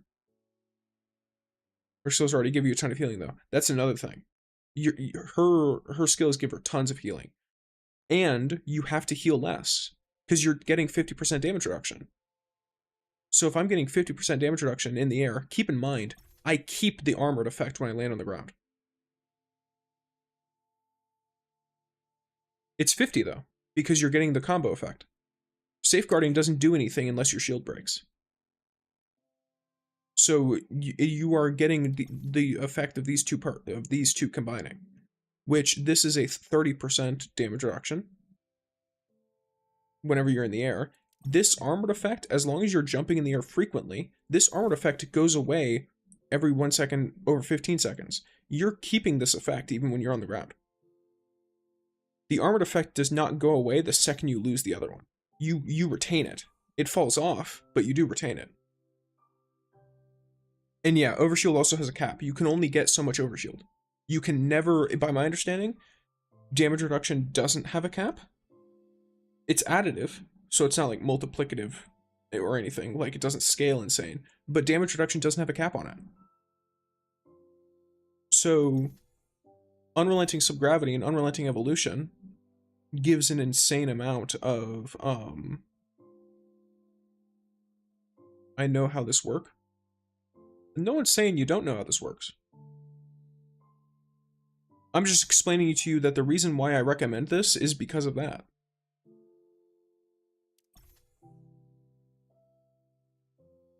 I would personally prefer to have a high degree of damage reduction versus having like the extra healing and overshield, and then a panic overshield, like a panic button. Because every single one of her abilities is already a panic button. If I press this ability, it's a taunt and suppress. Right? This suppresses enemies. And then it increases my rage. This allows me to consume Starlight for extra, like, overshield shit. My rage passively gives me overshield. There's a ton of ways to get overshield on this lady. So at least from my perspective, yes, and I know how this works. What do you mean by I know how this works? I'm a bit confused.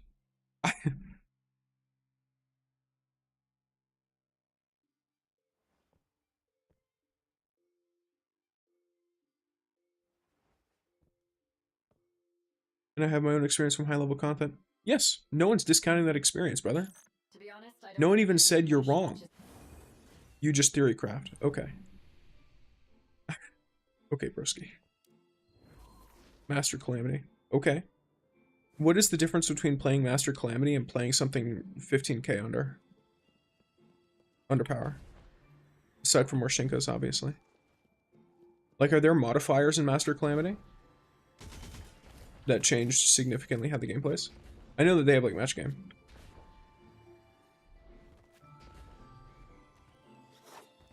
Also, you are talking to me as if I'm the only person you're speaking to. You do realize that there are a ton of players that are currently, like, in a level significantly higher than you that also agree with what I'm saying, right?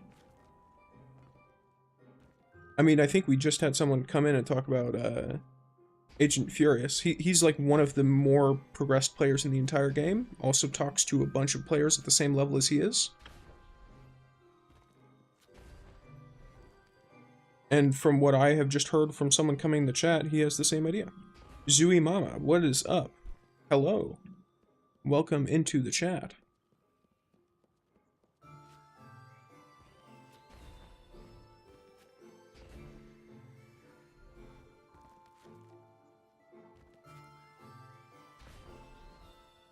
big smiles. But yeah, everyone has their own experiences. Everyone's gonna find uses out of different things. I saw a dude. Let me look real quick. I saw a dude slapping. It is 10 people chat. What is 10 people chat?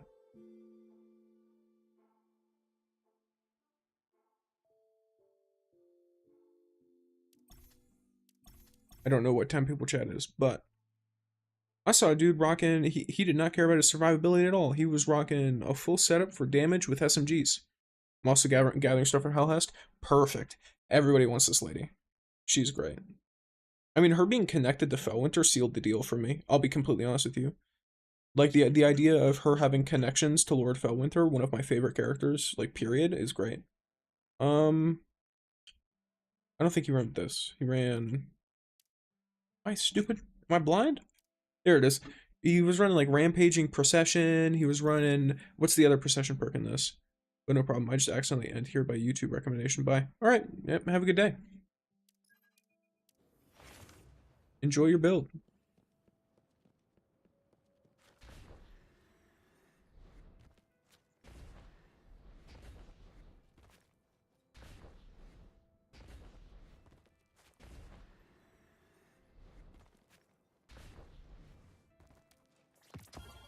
I'm very familiar with how it is making like build-based content, because a lot of people like using different stuff all the time. Bro, Artifacts are gonna make her one of the biggest DPS in the game, I'm guessing. Possibly. Defensive mills don't matter much. A lot of it really depends on the setup.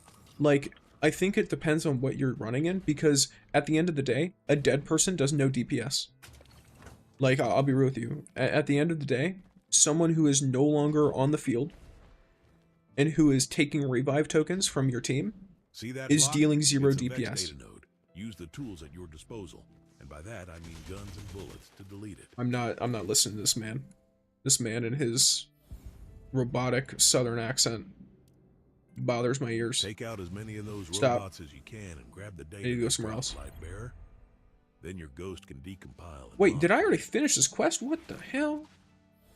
It was that quick? No, it's not. Wait, it is. Yo, this is actually crazy. Wait, what is this? What is this quest reward?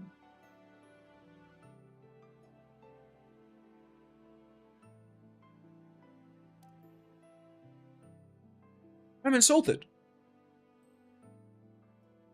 Wait, you're giving me 5 Lumia leaves for a quest? No, a dead person deals negative DPS. That's true. A dead person does negative DPS. If you're dead, you do negative DPS because you ruin everyone else's fraternity stacks, because everyone's running fraternity. If you have fraternity on a gun and you are in an activity where people are living or should be living, then you are losing DPS if one of your teammates dies. So dying is negative DPS. You are literally doing negative DPS.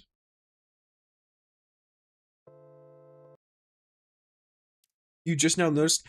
Well, see, I thought I would get at least 30. Like 30 is already not a lot. You see an artifact she can use? The DPS ceiling looks really high on paper.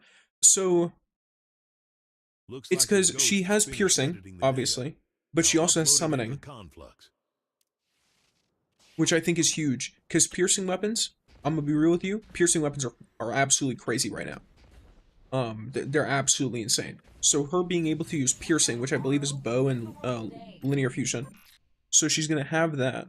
And then on top of that, similar to Estella, assuming her turrets count as summons, she's going to be able to use stuff like Warding Pact. She's going to be able to use stuff like Bellicose Pact, which this is probably not as... I don't know. Is she going to do more summon damage or more weapon damage? Do we know? Because this is like this stuff, but she could also work better with Responsive Pact, which is a huge damage buff, right? 40% damage for 6 seconds. And then she could also use, where are you? I know it's somewhere. Ah, I see. This data is the yeah, the piercing artifacts are gonna melt bosses. Yeah, piercing artifacts are great on everyone. Being real, like anyone who can use piercing weapons, it's like great to use. But I wonder how much of her damage is gonna be summons, is the thing. Because if they make her basically Arc Estella, like in terms of how her abilities work, she will be better than Estella because piercing weapons are better than rapid fire, frankly. Like just in general. Even if the linear fusion has a bit of a charge time. Now, let's go kick some butt.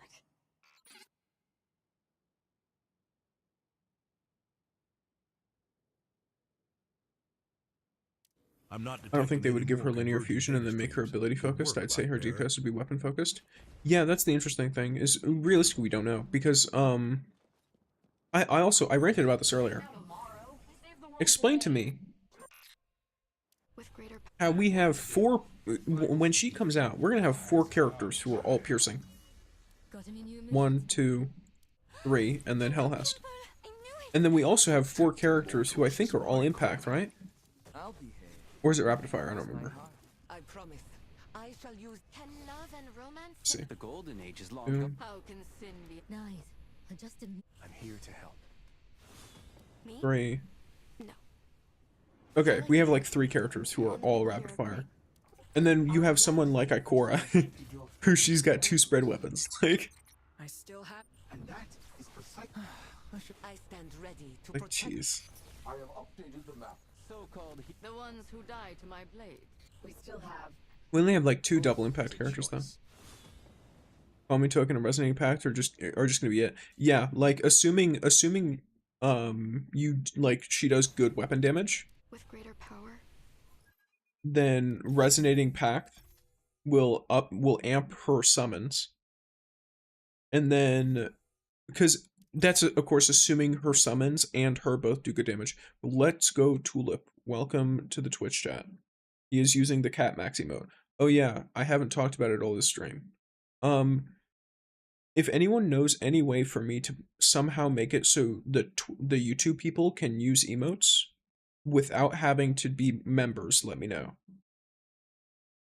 Because annoyingly, like if you go to my Twitch, for example, you can use emotes just for following me there. And I made a bunch of emotes of my cat Pumpkin. But for some reason, YouTube does not have the same system. You have to become a member to my channel if you want to use any of my emotes at all. And it only gives you 5 emotes. It's like, what is this? Yeah, you get like the basic YouTube ones, but I want people to use like, here, I want people to use these.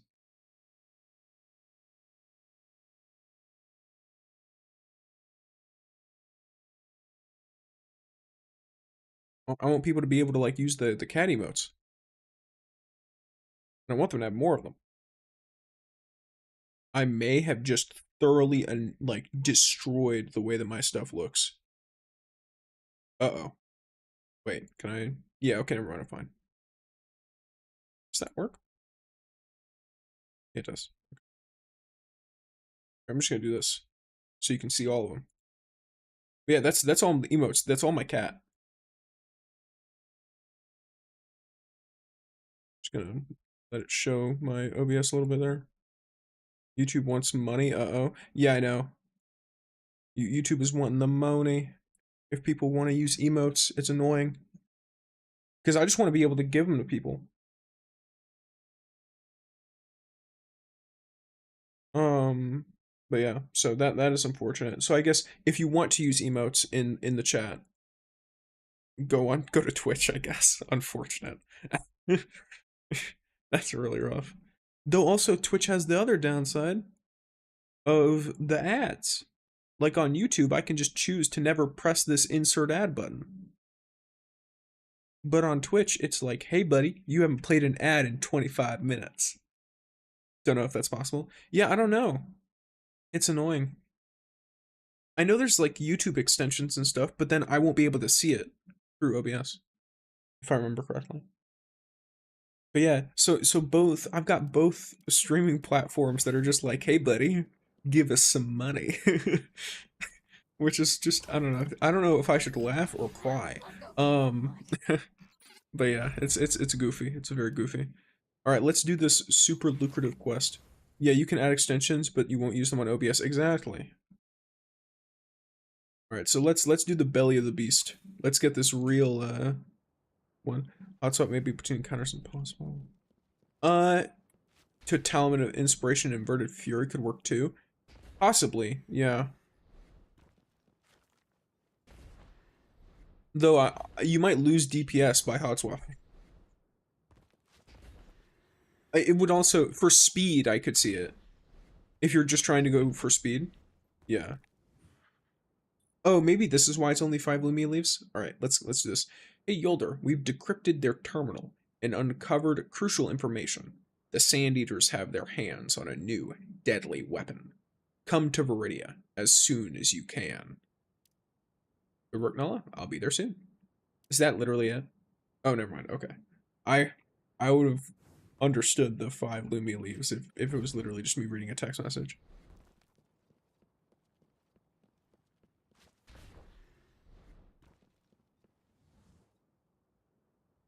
It took some time, but we finally hacked that Sand Eater's commander's intel terminal. Apparently, they found something extra while mining in the Red Sea Rift. Something that does not bode well for us. What they dug up was a Golden Age arsenal filled with weapons capable of untold devastation. They're transporting them out as we speak. The last time they approached Viridia wasn't to attack our transport vehicles. It was to secure a route. Devastating weapons. Like a nuclear bomb? No, mere explosives wouldn't catch their eye. This is something far more complex. What they found are metal-phage nanobots, capable of sensing, adapting, I think it's Wednesday, yeah. Controlled by an electronic Should Wednesday be when she comes out? What? Yeah, I definitely think it is.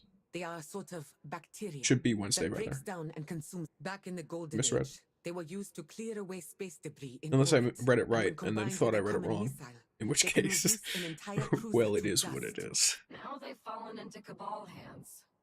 And they may very well be used against us. Yes. If we Yolder's want to got those avoid a classic future of Titan glass shoulders, by the huts way. and stone tools, we'll need to stop them, and soon. Lesnar, Rhea, meet me at the entrance to the foundry. Epion has already sent you a briefing. Another mission? Aw, are you afraid, little chicken? Oh, very Here. funny. So she's dropping 4 days, 20 hours, so 5 days total. So she should be dropping on the 9th, I believe. Let me. Thursday, I think. I think she's dropping on Thursday. So I should be streaming that day. I think it's Wednesday according to local time for NetEase. I'm pretty sure it's what it is. And yeah, I think I've heard of BTTV Tulip. But not seeing them in OBS is so rough.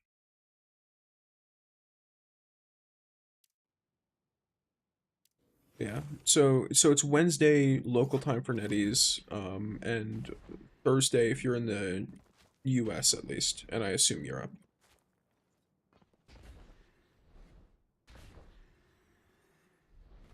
Yo, am I able to transmat? Is this solid? Let's go. 'Cause that's crazy, having me walk that whole distance. Having me walk in a Destiny game? Ugh. So, yeah, I have a Sparrow. Oh, she's a mythic? I didn't know that. Yes, HELHEST is a mythic. The one that isn't a mythic is, like, Rossi, I think. Which, that's a guy, and they've shown one piece of art for him, that's it. We have no idea what he does. At least I think it was referred to as a guy. So we have one new, guy coming. And, we have one potential leak of a male character coming, and then we have 2 known female characters coming. Like, that are all but confirmed. Well, one of them is confirmed, and then the other one was shown in the official trailer for the game, so. I make an assumption based on the fact that the official trailer isn't lying to me. Probably 9 AM my time in UK. Probably. That's usually what it is. I know I live in the good old US of A, so I stream it. Like, for example, I start streaming at 9 AM my time. which is probably like evening for y'all. It's funny. I specifically stream keeping Europe in mind because so much of my audience is Europe. I recently got Estella, and now I don't have any more mats to spare in any other character. Resources are very tight in this game. Resources are so tight in this game.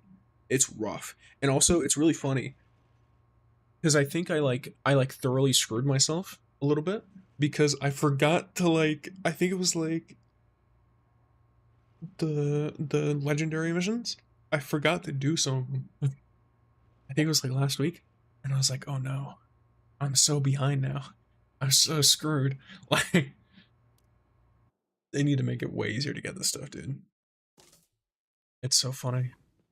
Oh damn, y'all are just leaving me. That sparrow's worth more than you. As it should be. Can't win riding a piece of junk. You two, split up. Rhea, you take the control hub. Lesnar, you deal with their sentries. Roger that. Bet I finished before you, Rhea. Oh, really? Remind me, when was the last time you won? These people be vibing. And it blows. Yeah, it does blow. Yeah. Not being able to set up you know, emotes for YouTube subscribers, it's rough. I wonder why I feel like setting up a proper emote system for followers, and well, I guess for subscribers on YouTube, I feel like that would be one very simple way to help with the whole you know, people not really using YouTube because they don't feel as connected to their community when streaming. Because obviously my whole audience is on YouTube. So it's for me at least, most of my people are on YouTube. I actually skipped Gwen and went for Estella, have quite a bit of leftovers to guarantee HELHEST, but still kind of regret skipping Gwen since I'm struggling on the impact side. That makes sense. Suck up. Enemies incoming. Also, are you telling me that I have to do this whole mission for 5 Lumia leaves? Are you kidding me? Are you kidding me right now? What's happening right now? What is this?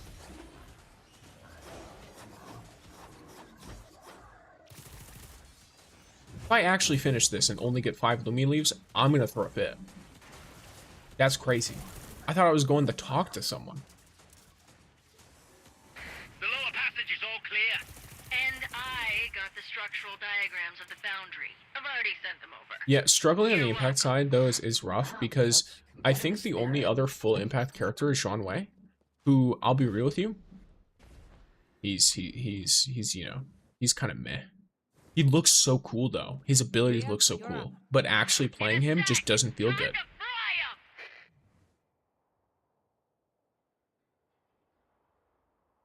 Cancel, confirm, run. There, piston pump's back online. Great work. Just do some more missions 32 more times and you'll get enough leaves to do one more pull. You're right. It's a pretty epic mission though, in my opinion. Yeah, I like the animations and stuff. I just wish they'd give you more. They sent 2 reinforcement teams. I'll take care of one. Lady Yolda, you'll Well, probably run into the other. The thing is, this is a super... I located the arsenal's entrance, but I need some help. Be right there. This is a super uncommon one though. Every other mission I've done up to this point that's a side mission has given at least 30 Lumia leaves. What? Why would they suddenly make this one give 5? It's so awkward playing this and getting the tutorial for Yolder when I've already been playing this character for 2 weeks.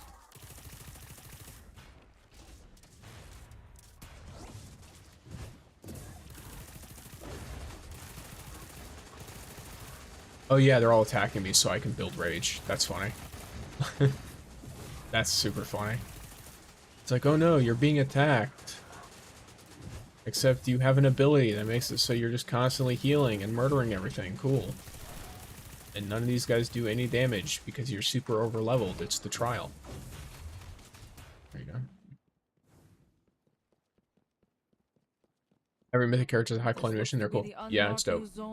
I liked Tan2's mission the most so far. Because, well, Tan2 is great and also has multiple personality disorder, so... Not because he's, you know, mentally having multiple personalities, but just because of the consequences of his body. We've reached the isolation to it, and we have an idea how to get in. The latch on the vent of the isolation passage will automatically reset when its circuits are overloaded. So we just need to connect capacitors to all the lock panels of the vent. Talking to or punching someone, what's the difference? I'll What? stay here to switch the overload circuits. But, the security camera here is showing a bunch of Cabal in I feel the like I don't get isolation that. passage. Don't worry. Get ready. I think I'm missing an inside joke. I always get stuck with the grunt work. Stella's top for me. Because unlike me, you don't have the brains for anything else. Like your most wanted character, Ahmed?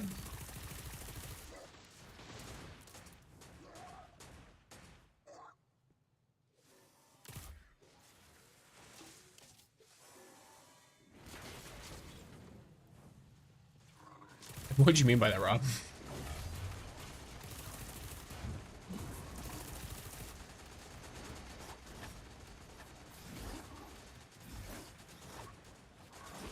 Why do swords feel so buggy to use?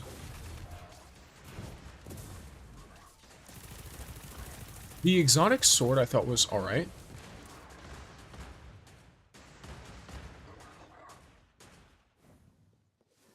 I said I was there to talk to someone.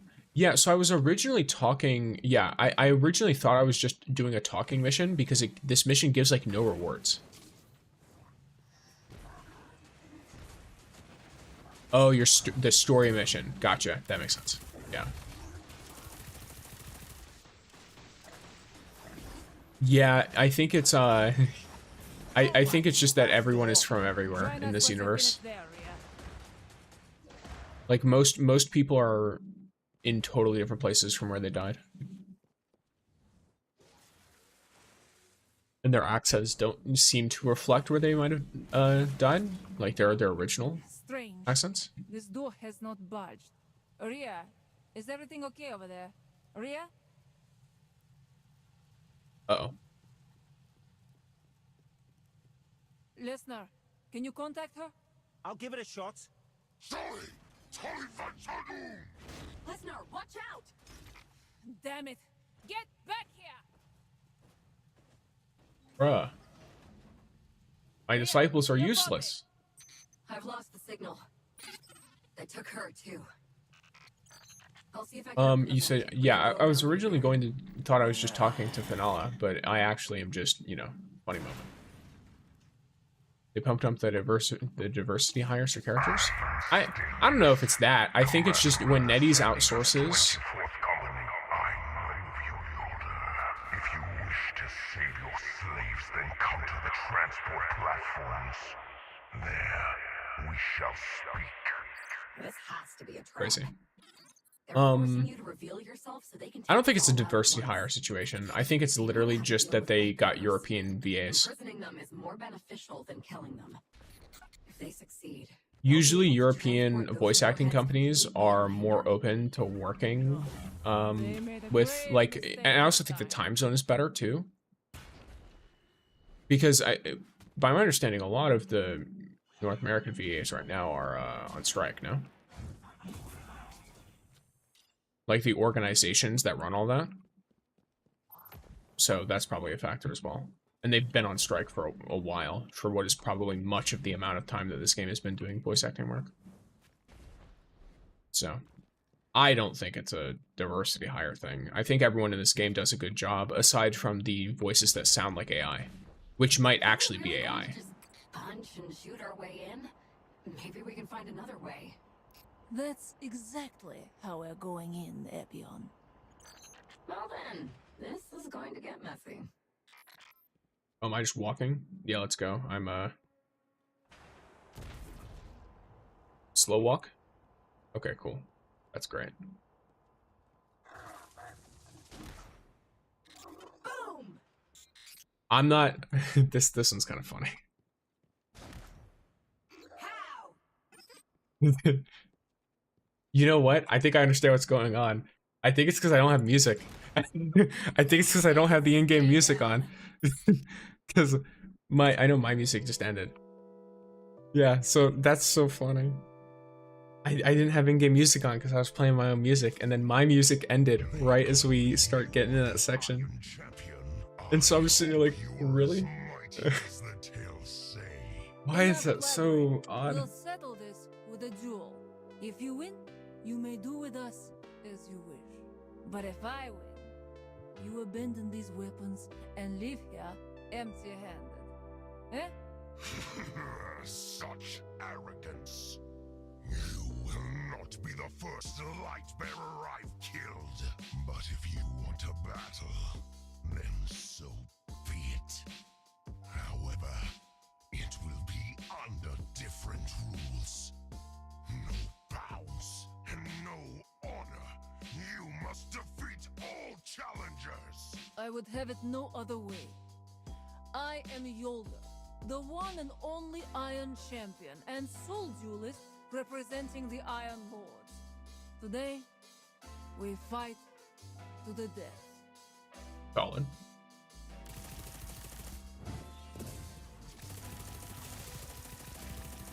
That was really funny. Not gonna lie.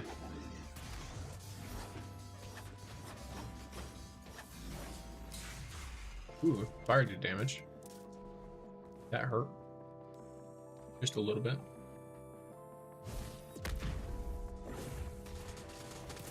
Really? You just had to not ricochet at all? Great. I guess there's no reason to taunt them. They have to shoot me anyway. Let's go. Go on! Beat him to a pulp, Lady Yolder! He's no match for you! Stop that woman! Bring me her head! No, they're stalling for the warheads.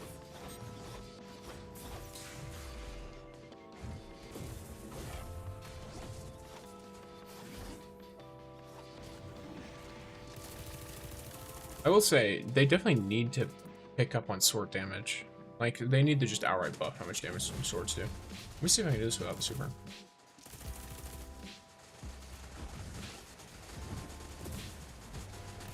Oh yeah, this is easy to do without the super. I'm gonna save the super to fight that guy. Why wouldn't I do that?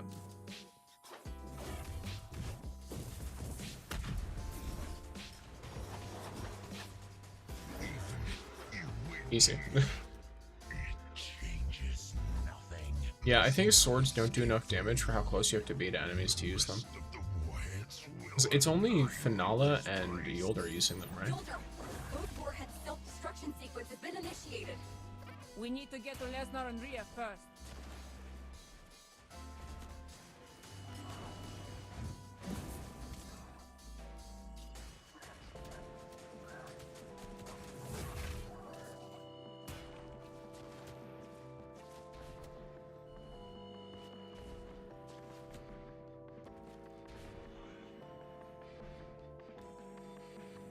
Hello? Rhea, Lesnar, There we go. stay on the rock and keep close. Oh, I like to think of that being really awkward as I stand there for 30 seconds waiting for the warhead to go off. Before I bubble. Traveler above. I thought I was done for back there. That's crazy. Actually giving it no extra rewards at all. Just 5 Lumia leaves. What, bro? Philip, it's you.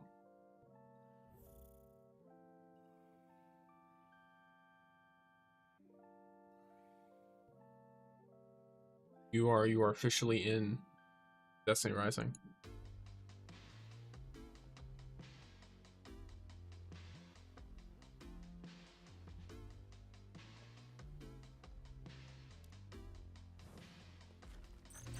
Now tomorrow, we save the world today.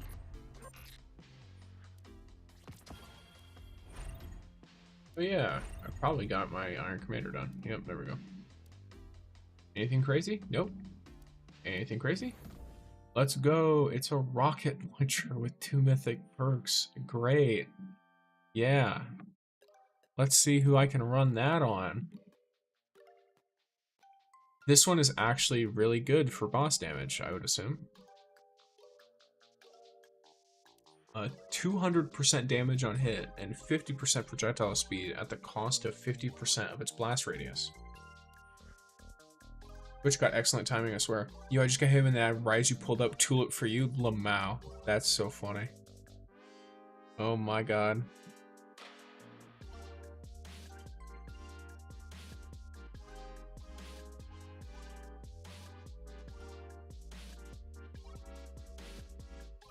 think that's a god roll? Yeah, it's a god roll for a garbage character. Like, it's a god roll for a character that and her only exotic is a rocket launcher. What is this?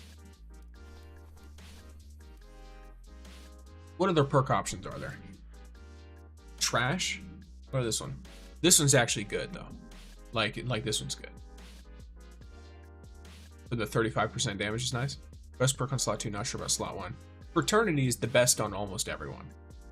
Like, if you can get Fraternity, it's almost always going to be the best. Like, Conjugation would be decent, but Fraternity is a higher bonus. And the upgrade is good. And then Annihilation is like, eh? Like, it's alright. But yeah. Exactly. A god roll in Ikora demotes it. And she doesn't have an exotic GL. Why are there no exotic GLs in this game, bro? Also, I find it funny that for the YouTube viewers who don't have context, I'm gonna pull it up again, Tulip for you.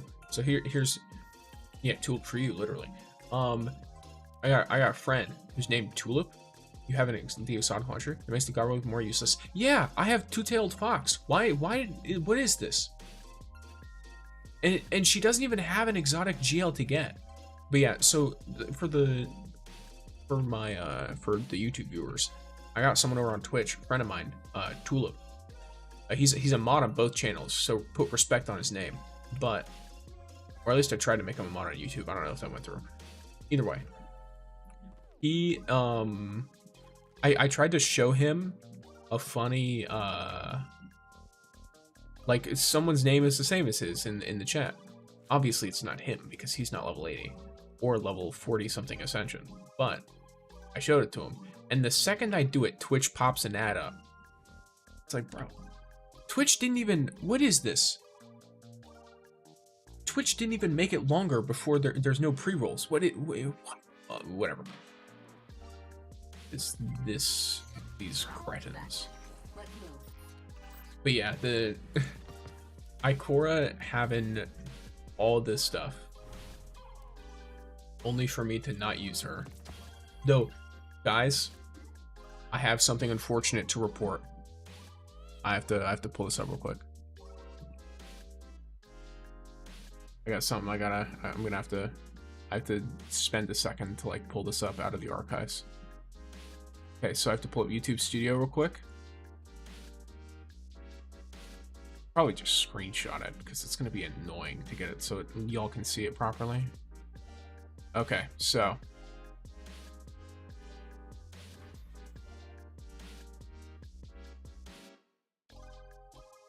hope you guys are ready. Look at this. Look at this right here. Look at that. Watch an ad to laugh the inside joke. I know, that's so funny. Like, Twitch knows exactly when to make ads at the worst time. And yes, that is you, Tulip. But yeah, Lewis, I'm like, hey guys, I'm putting up the older video. What character you guys want to make a build on? I've got Finala and Zhuan-Wei. You guys want to know something great? I've been wanting to make videos on Zhuan-Wei and Finala for like 3 weeks. But I'm like, you know what? I gotta follow the community, right? The community, they'll tell me what they want. Why did you people vote for Ikora?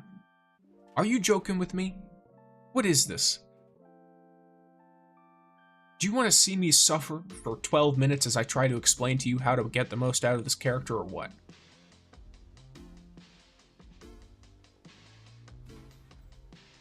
Is this intentional? Is someone trying to fuck with me? What is this? I'm gonna do it because I'm the one who put the poll up. So my you know, my foolish self is gonna have to. Ikora even demoted the poll. She's a curse, literally, bro. Literally, bro. It's like, what is this? I even have like a, I don't know. This is probably the best artifact set for her. is just running oops all ability stuff because her weapons are trash. Her weapons are trash. Maybe not this one then. Maybe the other one. Rampaging. No, because that's damage. That's range based. Ugh. It's fucking. What is this? Absolute hot garbage. But yeah, that's you know what? To be honest, this is probably the setup here. Let me.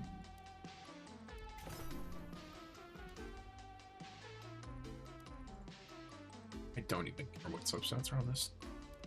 What could she possibly have here that's going to actually make me care? All right, but yeah, this is probably the setup on her. Like, if I'm being fully real with you. This and then probably courageous. And then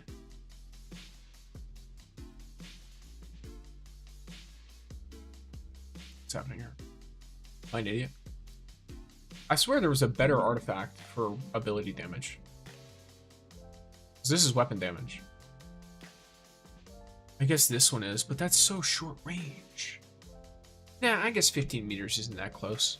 Yeah, you could probably rock something like this. I'm not changing on all of them. That's asinine.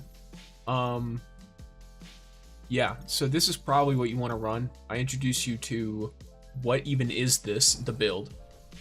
Who is this? Who are you? She's Ikora. I love Ikora in Destiny 2, in Destiny 1. What have you done to her? What have you done? Look at how they massacred my girl. She was baller. She's not even good at PvP. Lore-wise, that's like the best thing she does. Lore-wise, she's like super good in Crucible. Nova bombing everybody. Crazy. Actually insane. I think building her for weapon is better. Oh, you're right. Her CDs. Ugh. Bro. What is this?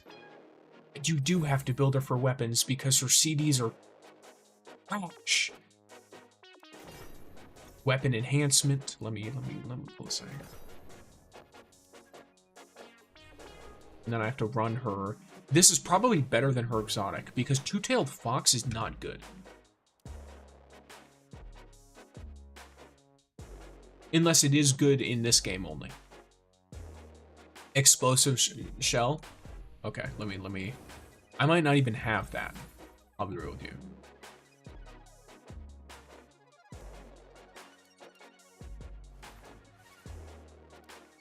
I don't think I have this. I don't have this. I don't have it. Let me look at what it does. Game. Here we go. Projectiles. Okay, so this is good. That's good. That's probably a really good one. Spread. Okay. And then what about this slot? She's probably got another one. Scattering. There are a couple of other artifacts that are specific for spread. Scattering Shell. That looks okay. I would probably still want Inverted Fury, though. Over Scattering Shell.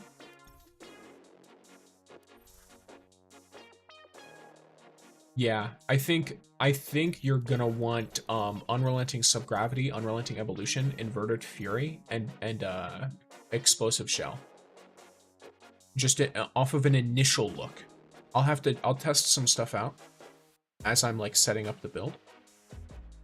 But just from an initial look, this is the buy.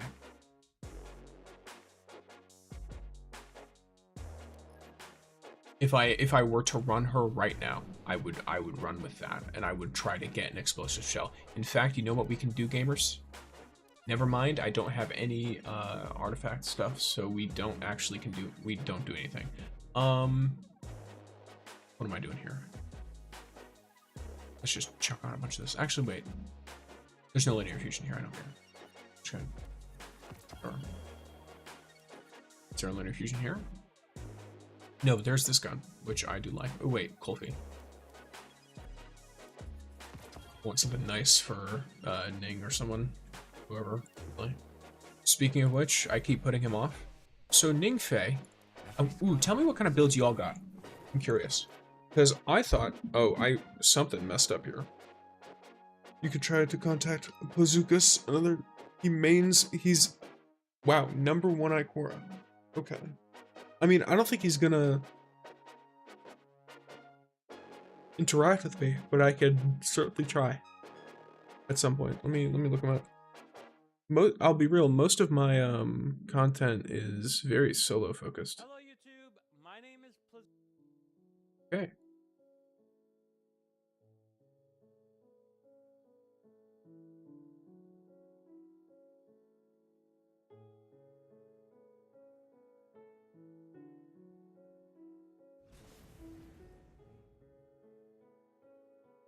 The rampage setup for Yolder? The procession? Rampaging procession? Is that what you're talking about?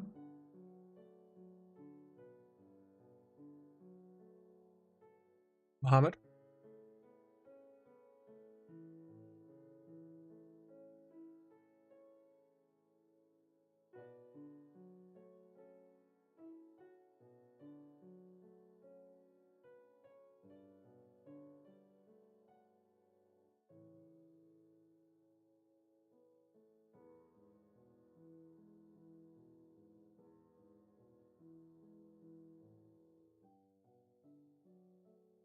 Yeah, I think with some changes she could be good. Nope. Give me a sec. What? Sure. Yeah, I will give you the sec you asked for.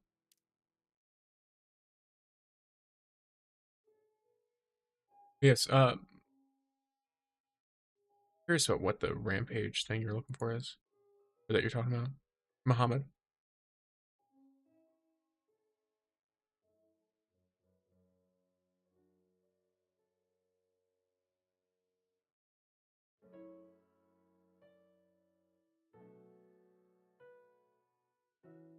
Is this Minecraft music too low? Or is it just me?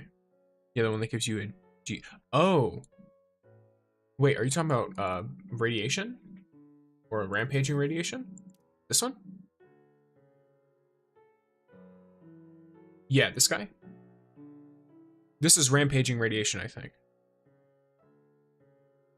I don't know if you're talking about an artifact or... Oh, that's crazy. I didn't even think of that. That could be really fun. Even if it's not amazing. That could be a really fun effect. It'll probably kill you in certain content, but that does sound really fun. I actually set that up on Tan 2. Yeah, so with that in mind, Yoler's always at full rage. Yeah, that could be fun. Gotcha. Oh yeah, Ningfei, your boy.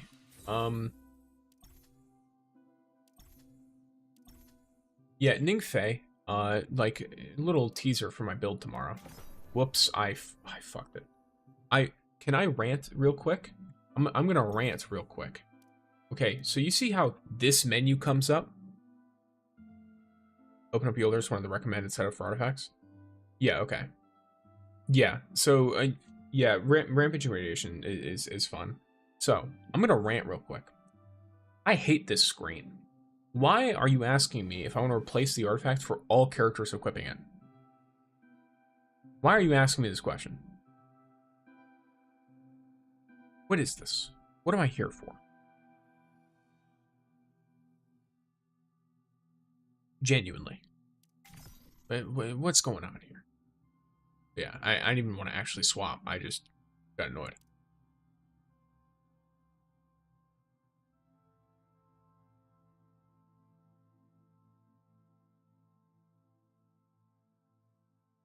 See, Mohammed, we had someone come in, and he was really stance on using Ring of Safeguarding. And I think that, like, if you were to use Ring of Safeguarding with that specific setup, Ring of Safeguarding would work really well because you would force Safeguarding to activate really often. And I think that would make it, like, really worth it to run it. So I could definitely see that being, like, super worth.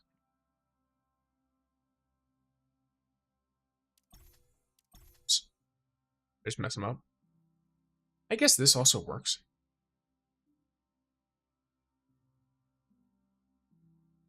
Probably want something summon related though. Where's the one that makes it so... There we go. I want this. Yeah, I think I want this. It's a higher damage bonus by a lot. But it's less time, too. That's the question. Courageous Planetesimal or Rampaging Pact? For Ning. It was a setup that really helped me beat Expanse. Honestly, it's really OP on Yolder. I'll take note of it. I'll note it down somewhere. Give me a second. Then I'll play with it.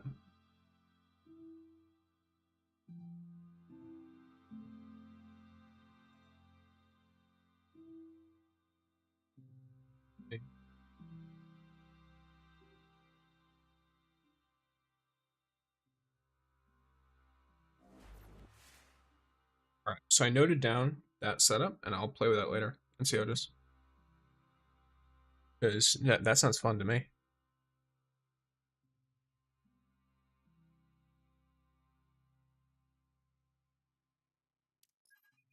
Gamers. So this is weapon damage.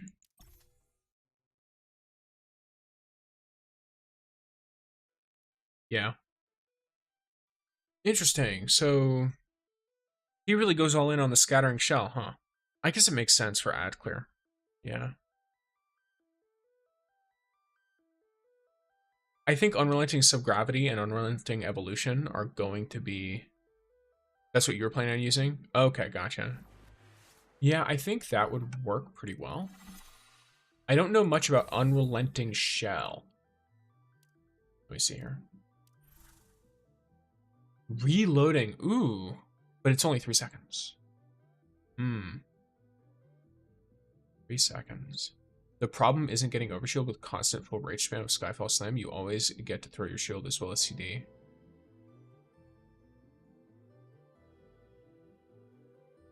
Okay, gotcha.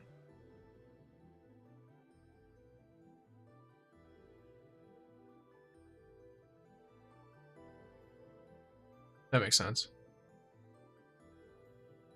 I'll test it out, but I found Ring of Abundance and the Rampage for the other 3 slots to work out well. So you run a full anti-debuff build, basically, right? For a full, like, radiation build? Or is there a Rampage for every single slot? Like an actual Rampage, or are you talking about the radiation setup? Because I'm pretty sure it's this. Yeah, okay. Yeah, I'll try and... Oh, well, I've already got one of this. So I can check it out. Like, I'm not swapping on all of them. Hitting multiple, grants next extra blast damage or blast radius. That does look very good.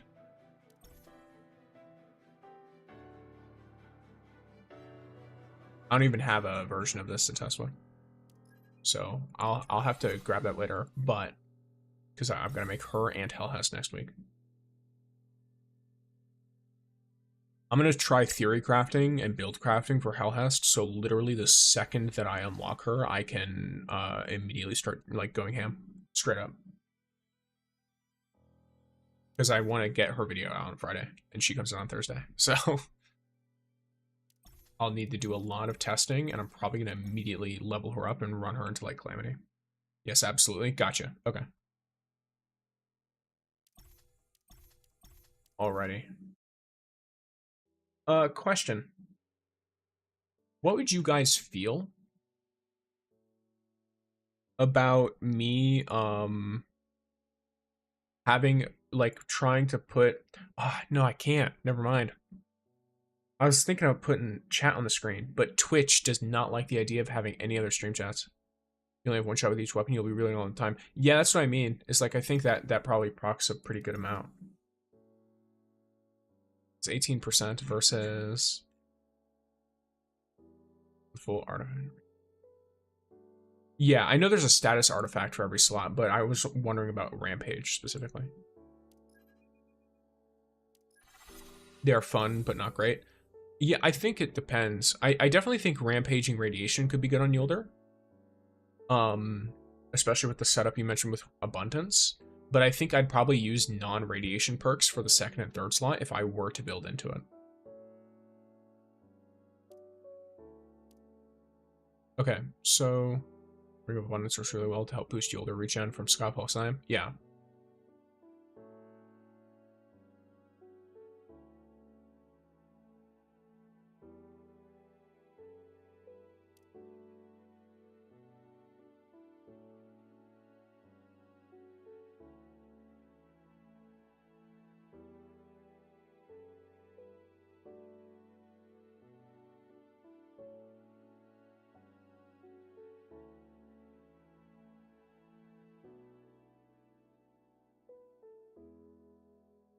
Trying to... Am I an idiot? Yes. So, 15% versus 18%. So it is a lower damage resistance.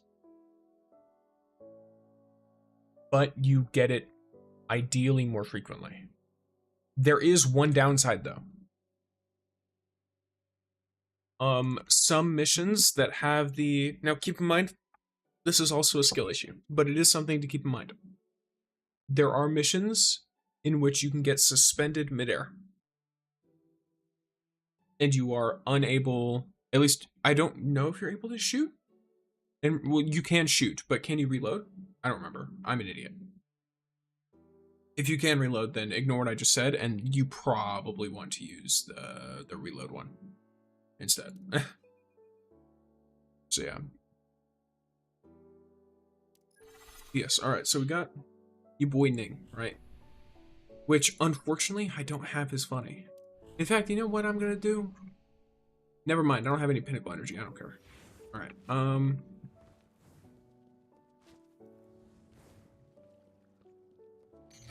all set.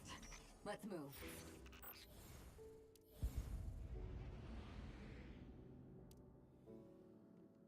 me. Let's go kick some butt. No, let's do, yeah, let's do some shifting gates, guys. This is gonna be great. This isn't the final. Actually, why don't I just go and artifact farm for this boy?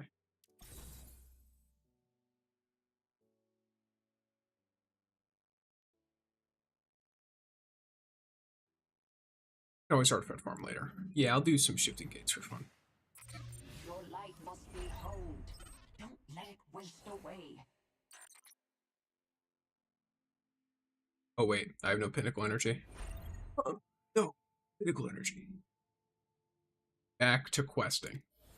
Gotta go. It was fun stream, man. See you later, everyone. Yeah, see you later. I think I'm ending soon anyway, so you don't worry. You are not missing a whole lot. I only stream for a few hours a day, and I've been live for... Where's the clock? Friends are fighting hard. Don't leave them. I've been live for a little over 2.5 hours, so I'll probably get going in like 20 minutes.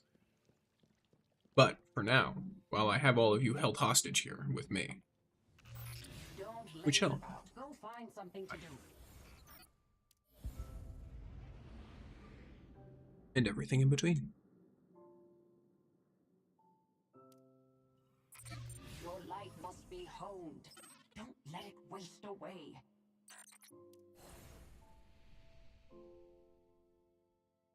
So I was originally like, oh, let's run some shifting gates. But now I'm like, well, quest time. So whose quests do I got here? Oh, oh, this is the overall story? Okay, wait. Oh, interesting. Okay. Huh. I'll just keep doing Yielders, why not?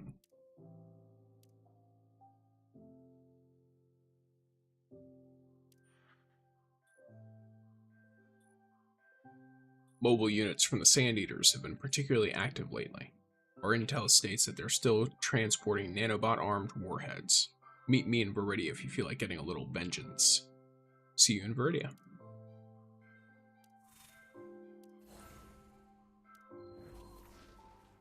Are you excited to try out Duet Night Abyss when it comes out? I don't know what that is. Now, let's go kick some butt. Oh, the art looks really cool. Is that a... What kind of game is that? Is it a gacha game?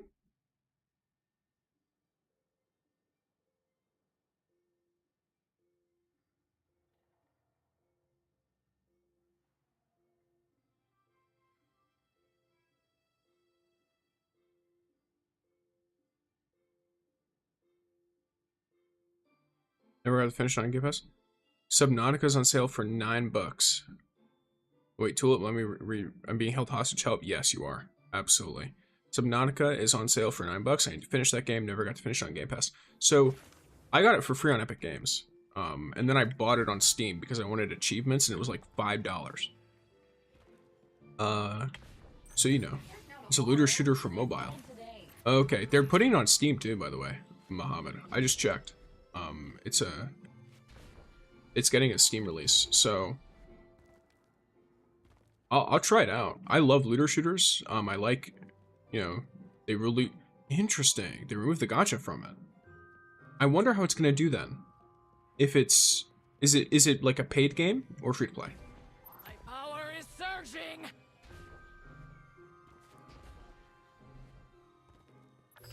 Now, let's go kick some butt. I don't know, Tulip. It's up to you.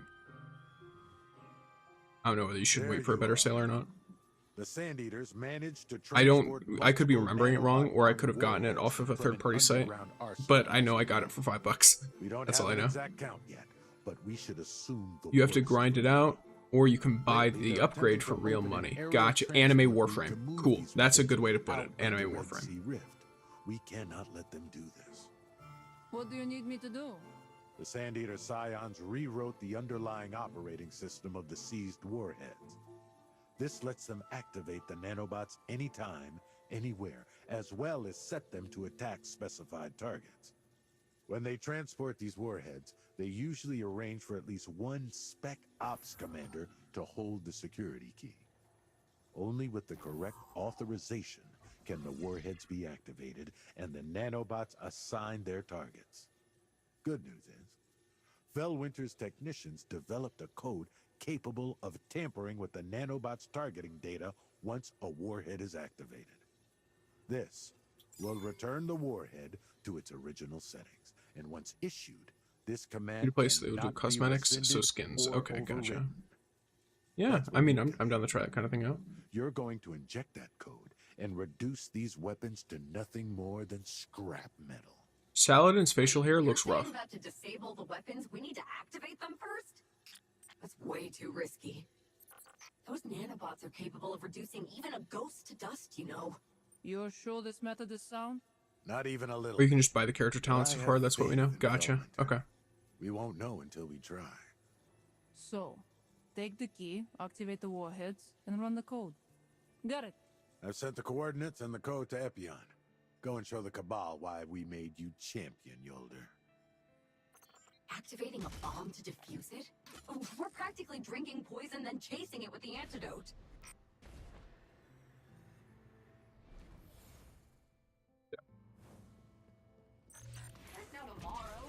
Go. But yeah, check it on G2A or CD keys, Tulip. See what it's at. This is the place. Let's clear out these enemies first, shall we? Oh, this got dropped, then boom. Everything's dead. Our instructions say to first put the warhead that could kill us all on standby. Not terrifying at all. Yeah, let me try out what was mentioned earlier.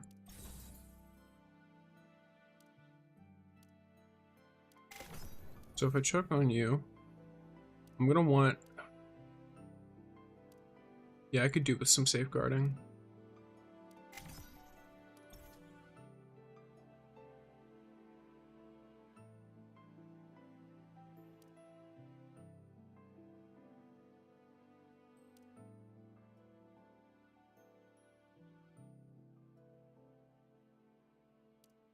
I think it's fine as is. Or maybe Ring of Morale.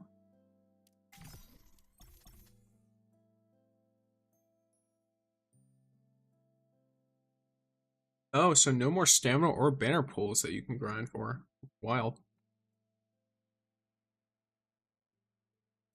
I'm excited to try it, honestly, because I've always wanted to try Warframe, so it's the next best thing. Possibly, yeah. I tried out Warframe, and it was a lot, to be honest.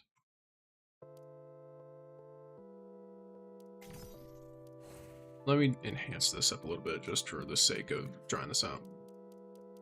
Because, I mean, it seems like a fun build, so why not?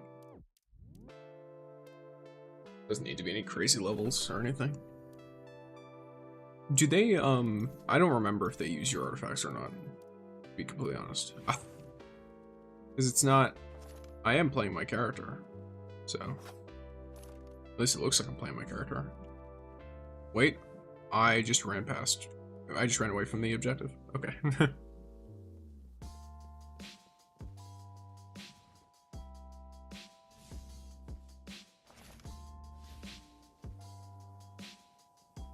Looks like we've alerted our Cabal commander. Remember, he should have the authorization key. Use the key to activate it. Then pray our code works its magic and Oh, the damage works through overshield. Oh. Interesting.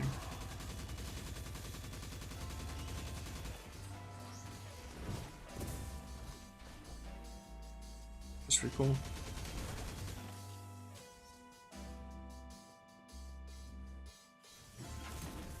Thank the Traveler, it worked. The nanobots have returned to their original settings and are totally unresponsive. I'll leave the scrap for Saladin to clean up. Let's head to the next set of coordinates. Wait, can I just go to this? Yeah, I can.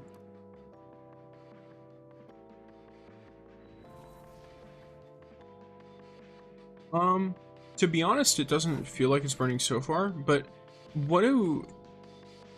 I assume then, is this build only meant to be used if you're affected by a status effect? Because I don't think the rampage effect counts as a status effect. Take him out. So you, like, are you only using this in activities that hit you with status effects a lot?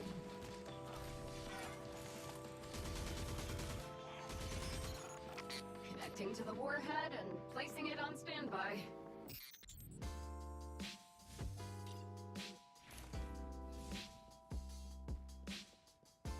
Okay, their commander should be here shortly. Don't forget, we need that key.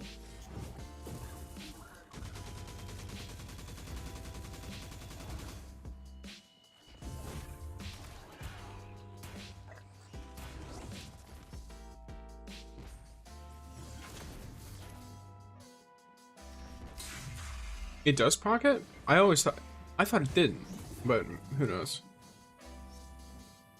Because I thought it didn't count as an actual status effect.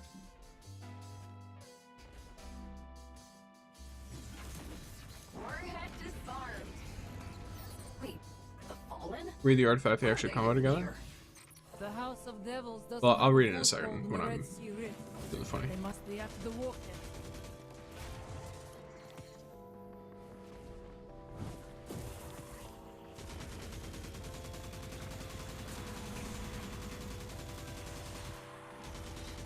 We need to report the House of Devils' arrival to Saladin.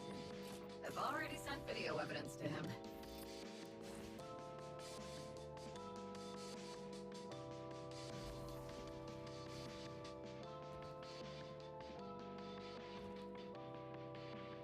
Oh. Let's go kick some butt. Okay. Because I tested it when the game launched, because I was trying to make a radiation build for Wolf. I just replaced it on all of those characters. That's gonna suck. Because I made a setup for Wolf using the bellicose radiation and like all the radiation stuff. I did a full set of radiation though for him.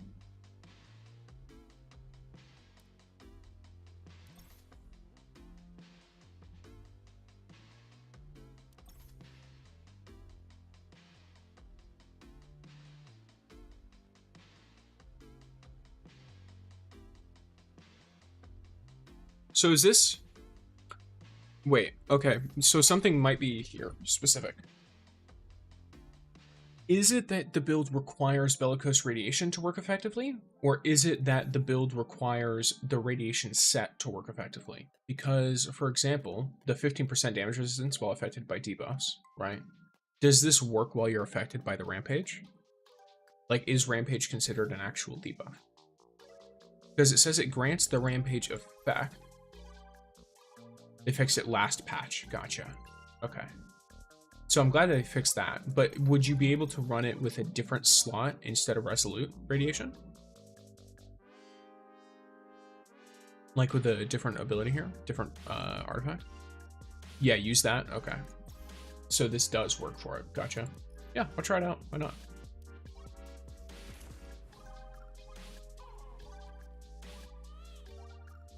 We've raided 2 of the Cabal's staging areas and disabled the warheads, but the House of Devils has joined the fray.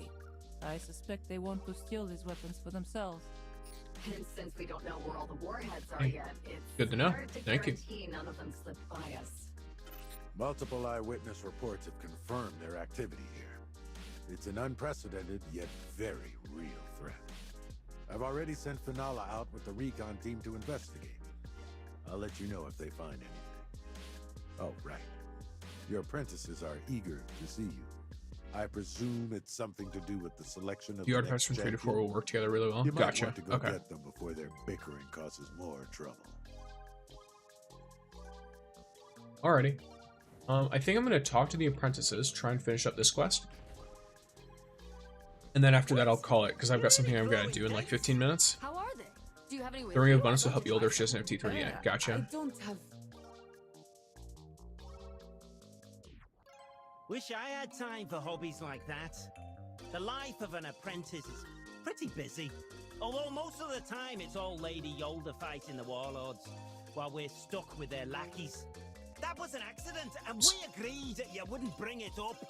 I'm just saying what you and Lord Saladin are doing. Oh, what's all the chatter about? Oh, Lady Yolda. A pleasure. Sorry to cut our introduction short, but I have to report our scout's progress to Lord Saladin. Perhaps we can talk more next time we meet.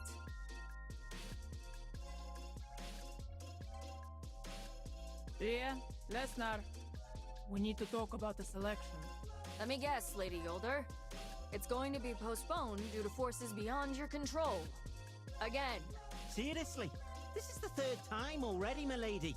Lord Saladin and I must prioritize dealing with the nanobot warhead crisis. Then can't you just announce the results already? We've been with you for 3 years now. Don't tell me after all this time, you still can't make a decision. How long did it take for that light bearer named Wolf to Damn. become Lord Radagast's right hand after just being revived? Not even a month, right? Watch your tone, both of you. You should understand that regardless of whether or not you become the next Iron Champion, your responsibilities won't change. You will still be fighting for those who can't fight for themselves, which is precisely what we are doing right now. I promise. I'll hold the selection ceremony as soon as this crisis is dealt with. Interesting. Feel like that. Yeah, so for me, before I head off here, right? I'll go over it real quick after I grab this. So, for me, I want either, because I'm not, I'm not paying for anything, so I'm no way am I sitting here like, oh, I'm gonna eventually get Talent 3. I have no idea. When I get the guarantee, like the one you pick, you'll notice a big change in your skill up time because we're using skill all the time instead of now. Yeah, I'll definitely try it out and see how it is. I eventually will get my mythic choice in 40 pulls on this banner, but for now, so when I get the mythic choice, I want either T1 on Yolder for the Indomitable, I think it matches perfectly. which will probably work really well with the build you're talking about, or I want Mirror Image on Ningfei for mobility, so I can speed run through activities. Because like this is like the main thing is his T1 for like Calamity Ops and stuff. Because that's what I want to build Ningfei for is Calamity Ops. I'm a little bit sick and tired of being slow. I like moving around a lot, so I'll try that. It's just he has least investment of all my mythics because I got him last. That's the only reason, genuinely. if I had gotten him as my first mythic, he'd probably be my most invested character at this point. I should call her back. He's solid. You want T1 for sure. Yeah, like, I want T1 on a couple of characters, so I'm gonna see what's up with that. Because all of the... I like all of the standard characters in this game. I'm gonna be fully real. All the standard mythics. I like several of the standard legendaries too. But yeah, alrighty gamers. So I hope everyone enjoyed yourselves. I enjoyed myself. So yeah, if you want to catch me, I stream... What day is today? Today's Saturday. I stream Monday, Thursday, Saturday. Yeah, Monday, Thursday, Saturday, guaranteed every week. I always stream at 9 a.m. EST, and then I usually end off somewhere around 11:30 to noon. Sometimes I go longer, but it really depends, because usually I have a thing that is planned for around noon. But yeah, gamers, so, you know, catch me here, catch me on YouTube, catch me on Twitch, all that stuff. And yeah, Ningfei for sure, yeah. I think Ningfei is probably the bigger priority right now for Calamity stuff, but after him, I do really want Yolder. I want Yolder up, because I really like playing a tank in MMO stuff. Yeah, for sure. I agree in terms of compared to the two Ningfei. But yeah, alrighty guys, so I hope everyone had a good time. Thank you all for watching. And take care, guys. Yep. Same to you, Rob. I know YouTube is going to take a while, so I am going to just sit here for like 30 seconds by myself while I do the ending screen. Alrighty. Yep. Do try to hop in. Do, you know, hang out. You don't have to do anything crazy. I just, you know, I'll be here. Whether you are able to join or not, I will be here. So if you want to, go ahead and hop in, even if it's only for a few minutes. Alrighty. Peace, guys.